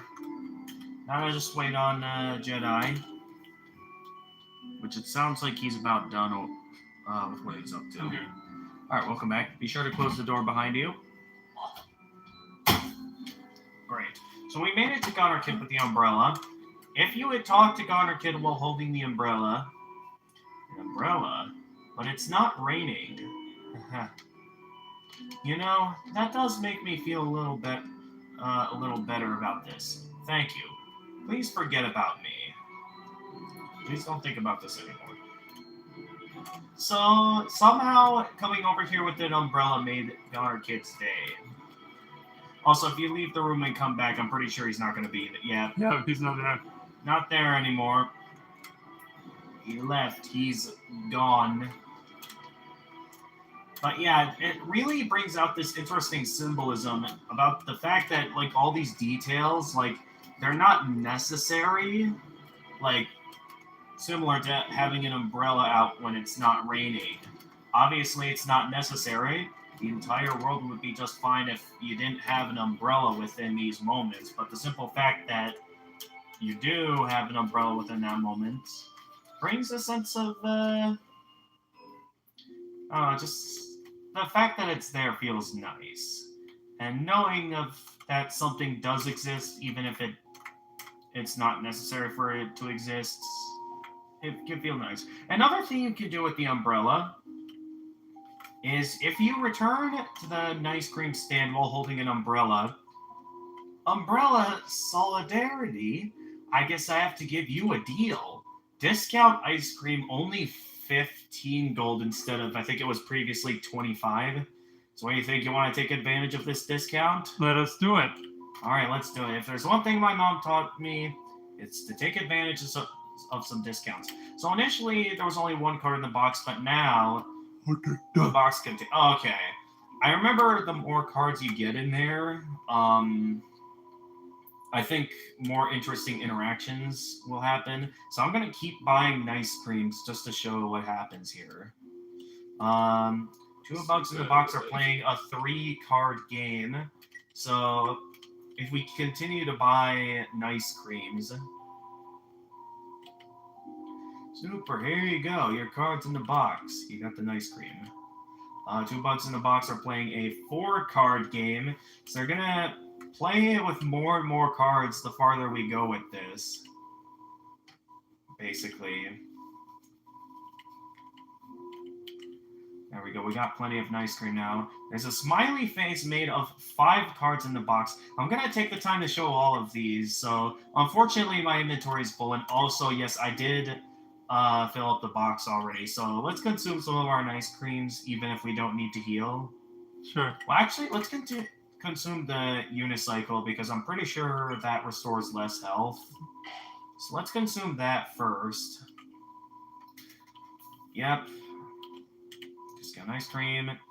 Here you go, cards in the box. So this time it'll now be, there's a smiley face.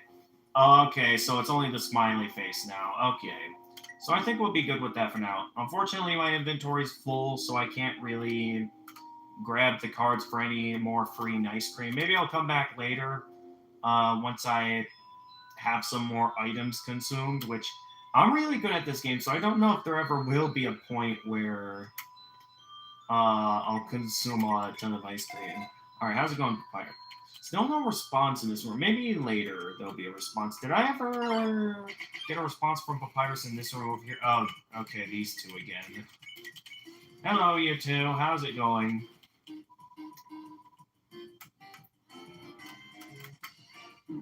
I had to stop moving, but then I got hit by that. There's no one coming up to the stream right now. What's going on? There's no one coming to the stream right now. Okay. That's fine. Sometimes you got instances like that where not a lot of people are in. Alright, just quickly get through this fight. It does mean I'll be able to easily get some of my gold back, so I guess in a sense it's a nice thing that Aaron came in. Alright, asked to be cleaned by Washua. Green means clean. No, come on. Got it. Smells like detergent. Alright, we're through that fight, and 55 more gold is ours. Did I call Papyrus over here? Sometimes, prizes are hidden under the grass. Treasures like mud or dirt. Or in this case, we got our hands on the ballet shoes. Did you find the treasure? Yes, we did. Indeed, Papyrus.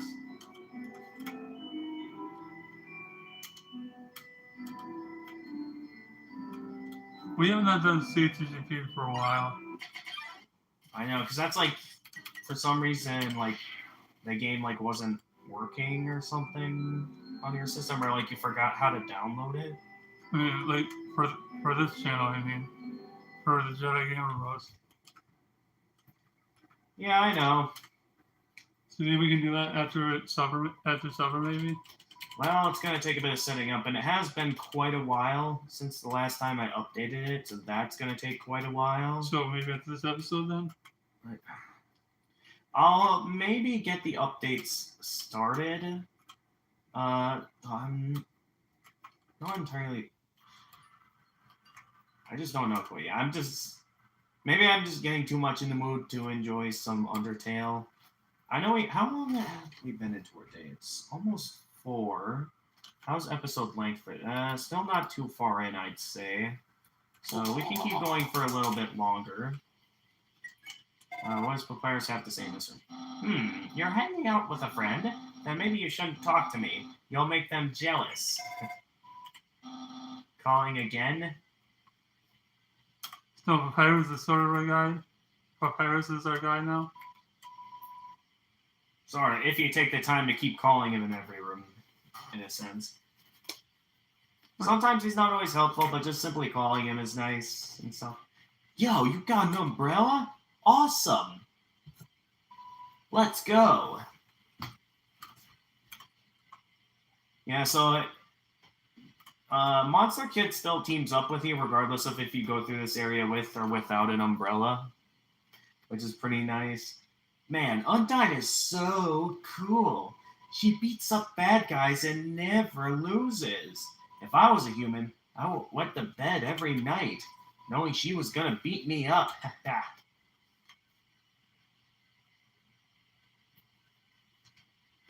Alright, sounds good. Okay, what's happening? So one time, we had a school project where we had to take care of a flower. The king, we had to call him Mr. Dreamer, volunteered to donate his own flowers. He ended up coming to school and teaching the class about responsibility and stuff. That got me thinking, yo, how cool would it be if Undyne came to school? She would beat up all the teachers. Huh, true. Maybe she wouldn't beat up the teachers. She's too cool to ever hurt an innocent person. Oh, interesting. Oh, is that the That's a castle? really good looking room. Oh, wait a minute. I want to quick see something. I don't think we called Papyrus specifically. No, we in this didn't. room. You're right. Where are you? I hear water. Are you in the toilet? Shit, no. Of course we're not. Also, what's a toilet? Okay. I remember hearing in like chapter 2 of Deltarune somewhere, like if you return to an area you've been to before, they block you from going any further by like placing in like a giant toilet, apparently. Alright, what's my battery at here? Let me see. Oh, is your battery? That's the king's castle. 31%. We're still good for a little while. Alright. Seems you can finally see the end. So now we get a very nice view of the king's castle right here. Like, this is, without question, right here, one of the most iconic images in the game. Just this view right here of the castle with the glowing stones on the ceiling and our characters being shadowed and stuff. This is, like, a commonly known, like, a fan favorite room in the game, for sure. Seems like the phone connection's getting weak. Better not go past that point. What do we got here? Yo, this ledge is way too steep. Okay, too steep. Yo, you want to see Undyne, right? Put up your umbrella and climb on my shoulders. Alright. Return the umbrella? Yes. Return the umbrella. Alright. Yo, you go on ahead. Don't worry about me. I always find a way to get through. So yeah, Monster Kid helped us up here. This is the only time in the game we're able to get to this part of Waterfall. So appreciate this moment while it lasts. Let's see here. The humans, afraid of our power, declared war on us. So yeah, take the time to read all this and stuff, because it's your... Oh, that's my alarm clock. Because this is your only opportunity to read this. Got it. They attacked suddenly and without mercy. In the end, it could hardly be called a war. United, the humans were too powerful and us monsters too weak. Not a single soul was taken, and countless monsters were turned to dust. The serene sound of a distant music box, it fills you with determination. Oh, this But thing. yeah, as Papyrus said, there's no signal up here, so we can't go any farther with Papyrus. Oh boy. Anyway, I know what's coming next. you I'm not do? gonna say it. I'm not gonna say it. Okay, some strange, like, portal-looking things are appearing in front of us. I wonder what that's about. Oh! Okay, we got Undyne again. Alright, we got a bit of a maze here. A maze that I, of course, know the solution to. But yeah, it's, okay, not that way. I say I know the solution, and then I go the wrong way. Oh, okay. I avoided the one I was trying to avoid, but then get hit by another thing. Yeah, I what trying to the get away heck? from that. Alright. So I know there's a route to... Okay, no, not again. Alright, we want to go this way. But yeah, you kind of want to be fast on this part, because I'm pretty sure if you take too long, Undyne will keep getting faster and faster. I think it was like that for the previous encounter with Undyne as well, in that There's more of them. the longer you take to get to the end, the faster Undyne's attacks get. Get out of there. I'm moving. And we got Okay, that move on. post. Okay, dead end. At least the music stopped, so I guess that must in some way mean that we're in some way okay.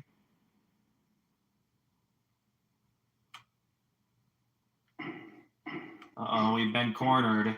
This time, no grass to hide in this time either. So this time, this is it. We're gonna have to... Oh, okay. You're gonna be unfair on us and take advantage of the bridge. What's this hat? Unknowing just cut the bridge and caused us to fall down. It sounds like it came from over here. Oh, you've fallen down, haven't you? Are you okay? Here, get up. I know this is from our previous Let's Play. Dan, huh? That's a nice name. My name is... We never got to hear the name. Papyrus, do I have signal again? I guess not yet. Piles of garbage. There are quite a few brands you recognize. Just garbage. I know who that is. What is?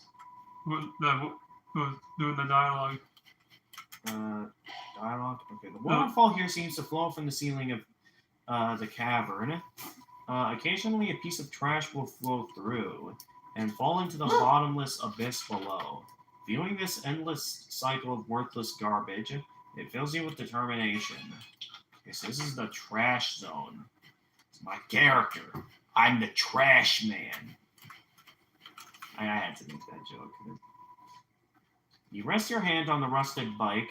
Its horn wheezes a honk of despair. Beat up desktop computer. The inside is empty. Piles of garbage. There are quite a few brands you recognize. Yeah, we already heard that. Let's see here. It's a cooler. It has no brand and shows no signs of wear. Inside are a couple of freeze-dried space food bars. Do you want to freeze-dry? Do we have any space in our inventory? Hello, the mastermind. Welcome to the stream. Well, let's take a look here. No, we don't have any. Unfortunately not. Our inventory is currently full of nice creams because I wanted to show, like, the fact that you could make an entire smiley face using We're doing well, the mastermind. It's a DVD case for an anime. Desperate claw marks cover the edges. Excuse me. What? What does that mean? Okay, so unfortunately, our inventory is full that we can't take any of that those space pipe dried food bars. Which, in case you're wondering, I believe there's two you can take. So he's asking. That's good to know. What are y'all trying to do in Undertale? Well, right now we're recording for my channel, Gamer of Gamers, and basically, we did a long time ago do an initial Let's Play where I think we were mostly allowing my buddy, the Jedi Hoyman Gamer over here, to basically make all the important choices, and I would be the one controlling the character. And that's kind of what we're doing here, except... So basically, we're trying to go down the pacifist route. Yeah, we're trying not to kill anyone. In our initial Let's Play, we kind of killed a lot of monsters, but... my brain wasn't... I mean, it was your first time playing, and I'd say that first time experience, you don't really think much about your choices. Like, you probably just go about it like a regular RPG, only to realize that, like, depending on who you kill and spare matters in this game. Yeah. I get it. Anyway, it seems like a regular training dummy. Do you want to beat it up? No. Alright, you stare into each other's eyes for a moment. Okay. Moving on. I know what's gonna happen. Well, yeah, because this isn't our first playthrough. Yep. Ha ha ha. Too intimidated to fight me, huh? I am a ghost that lives inside a dummy. My cousin used to live inside a dummy too, until you came along. When you talked to them, they thought they were in for a nice chat. But the things you said... horrible. Shocking. Unbelievable. It spooked them right out of their dummy. Wait, what did we say? The game never explains what we said when we tried talking to the dummy. Human, I'll scare your soul out of your body. Oh, no. Looks like he's a bit angry. Mad Dummy blocks the way. So Mad Dummy attack, 30 defense, yes. Oh, boy. Because they're... It's just defense, yes, okay. Because they're a ghost, physical attacks will fail. Feeble, feeble, feeble!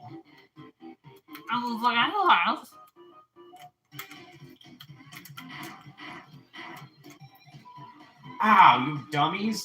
Watch where you're aiming your magic attacks. Hey, you. Forget I said anything about magic. That dummy is looking nervous. Talk. Alright, the only option is to talk. You talk to the dummy. It doesn't seem much for conversation. No one is happy with this. I'll defeat you and take your soul. Here we go again. Ow, okay. I kind of cornered myself there. And I keep running into... Okay, I gotta stop doing that. That dummy's bossing around its bullets. But yeah, if you try to fight him, your attacks will do nothing to him. Let's see. Do you want to talk again? Or... Sure, let's talk again. You talk to the dummy. Doesn't seem much for conversation. And it did nothing. No one is happy with this. I'll use your soul to cross the barrier.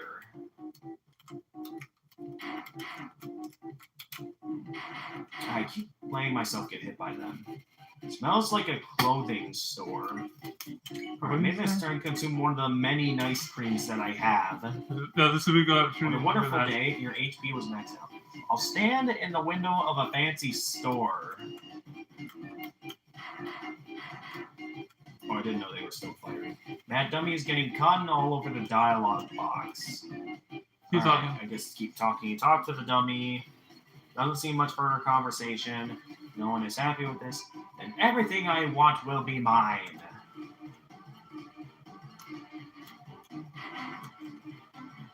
It's getting That beaten up. dummy is getting cotton all over the dialogue box. Okay. I guess just keep trying to talk to him? Or... Yeah. Alright, talk to the dummy. Doesn't seem much of a conversation. No one is happy with this. Yeah, I guess I'll avenge my cousin.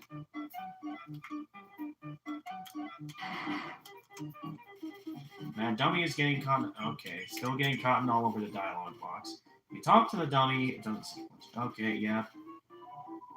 What was their name again? We don't really know. Okay, still getting cotton all over the dialogue box. I'm sort of pre-deciding what your choices are at this point. Whatever, whatever, whatever. It's our only option, it really is to just talk to him. Hey, guys! Dummies, dummies, dummies! Remember how I said not to shoot at me? Well, failures! You're fired! You're all being replaced. Now you'll see my true power, relying on people that aren't garbage. Mechanical whirs fill the room. Okay, let's continue to try to talk to him. You talk to the dummy, it doesn't seem much for conversation. No one is happy with this. Dummy bots, magic missile! That is an actual, like, offensive spell you can fire in Dungeons & Dragons, magic missile. Mad Dummy glares into a mirror and turns to you with the same expression. You talk to the dummy, doesn't seem much for conversation, no one is happy with this. Dummy bots, try again! Okay. Oh, watch out, buddy. Don't get hit by your own missiles now. It smells like a clothing store. You talk to the dummy, it doesn't seem much for conversation. Dummy bots, you're awful! That was Oh, close. jeez. Oh, okay. No, I escaped. He's really getting beat up now. Yeah, how much angry you think he's gonna get? Dummy bots, final attack! Oh, this is the final attack. Yeah, one last attack, and then it's, we're through the... Ow! Okay, I got hit by one of the missiles. We're on missiles now. Jeez, watch it. No way. These guys are even worse than the other guys. Who cares? Who cares? Who cares? I don't need friends. I've got knives. Oh, yikes. Okay. I'm Out of knives. That was the only knife you had? But it doesn't matter. You can't hurt me, and I can't hurt you. You'll be stuck fighting me forever. Forever. Forever!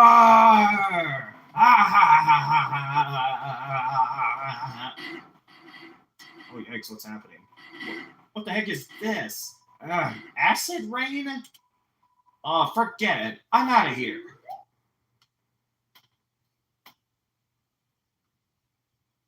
Oh, Sir, oh hey, it's Napstablook. Sorry, I interrupted you, didn't I? As soon as I came over, your friend immediately left. Oh no, you guys looked like you were having fun. Oh no, I just wanted to say hi. Oh no. Well, I'm going to head home now. Oh, feel free to come with if you want, but no pressure. I understand if you're busy. It's fine. No worries. Just thought I'd offer. Let's see. Let me quick see how we're doing on time. 42 minutes. Is that what it said? We could keep going if we wanted to. Hey, my house is up here, in case you want to see, or in case you don't. I can think of some things I might want to do inventory-wise, but it's not necessary at the moment. You feel a calming tranquility. Yeah, You're filled with determination. this stream is already at 2 hours and 41 minutes. 2 hours and 41 minutes. I think the battery's starting to run a bit low. Alright, so you think we should call it here then? For now. Alright. I'd say this is a good stopping point. There's still a few things I'd like to do inventory-wise, but I think for this episode, I'd say I'm satisfied. We got a few episodes to get through, a few weeks, but who knows how it'll go. Alright, well, I'm going to mine up. Alright then. Until next. So, next time on Undertale, we shall continue. I think we'll be about ready to finish up what's left of Waterfall at this point. We should be getting close to the end soon. I still have a lot to show. Oh, wait, before we end the episode. Any unique dialogue from calling Papyrus? Hey, you're near Undyne's house. That's to the left upwards. All the other directions go to the wrong house. North Ghost House, East Turtle House. Wait, a turtle house? Oh, I know what he's talking about. South Trash House. West Birdhouse. Oh, Birdhouse. Can we call him down here now? We didn't get to do that. I know why you called me. I always make people feel better when they're down in the dumps. I spent too long with my brother today. Forget I said that. Is there more we can interact with Papyrus down here? I would like to check this out. Then we can wrap up the episode. In the stream. Garbage, huh? Boy, do I know garbage. After all, I'm housemates with the lazy bag of trash. His name's Trashy. He lives in the garbage can. Oh, I thought he was referring to someone else. You didn't think I didn't name my garbage, did you? I actually didn't think you named your garbage. Alright. And then this last room, and then, flowers. Do any of them talk? Say hi for me. Flowers are our best friends. Oh yeah, that's right, because Sans mentioned that, like, there was a talking flower talking to him or something. Which is kind of interesting how a simple bed of flowers was somehow able to break what was a pretty long fall. Yeah. I don't see a bed of flowers being what would save our life if we ended up falling a long distance. Those must be some strong flowers, that's for sure. Alright, but that's going to be it for this episode. Alright, well, thanks for watching, everyone, on the Jedi Game Roads. And I'm the Gamer of Gamers. And we'll see you all next time, guys. Yep, we'll see you all next time. Bye. Until next time, stay excellent, everyone.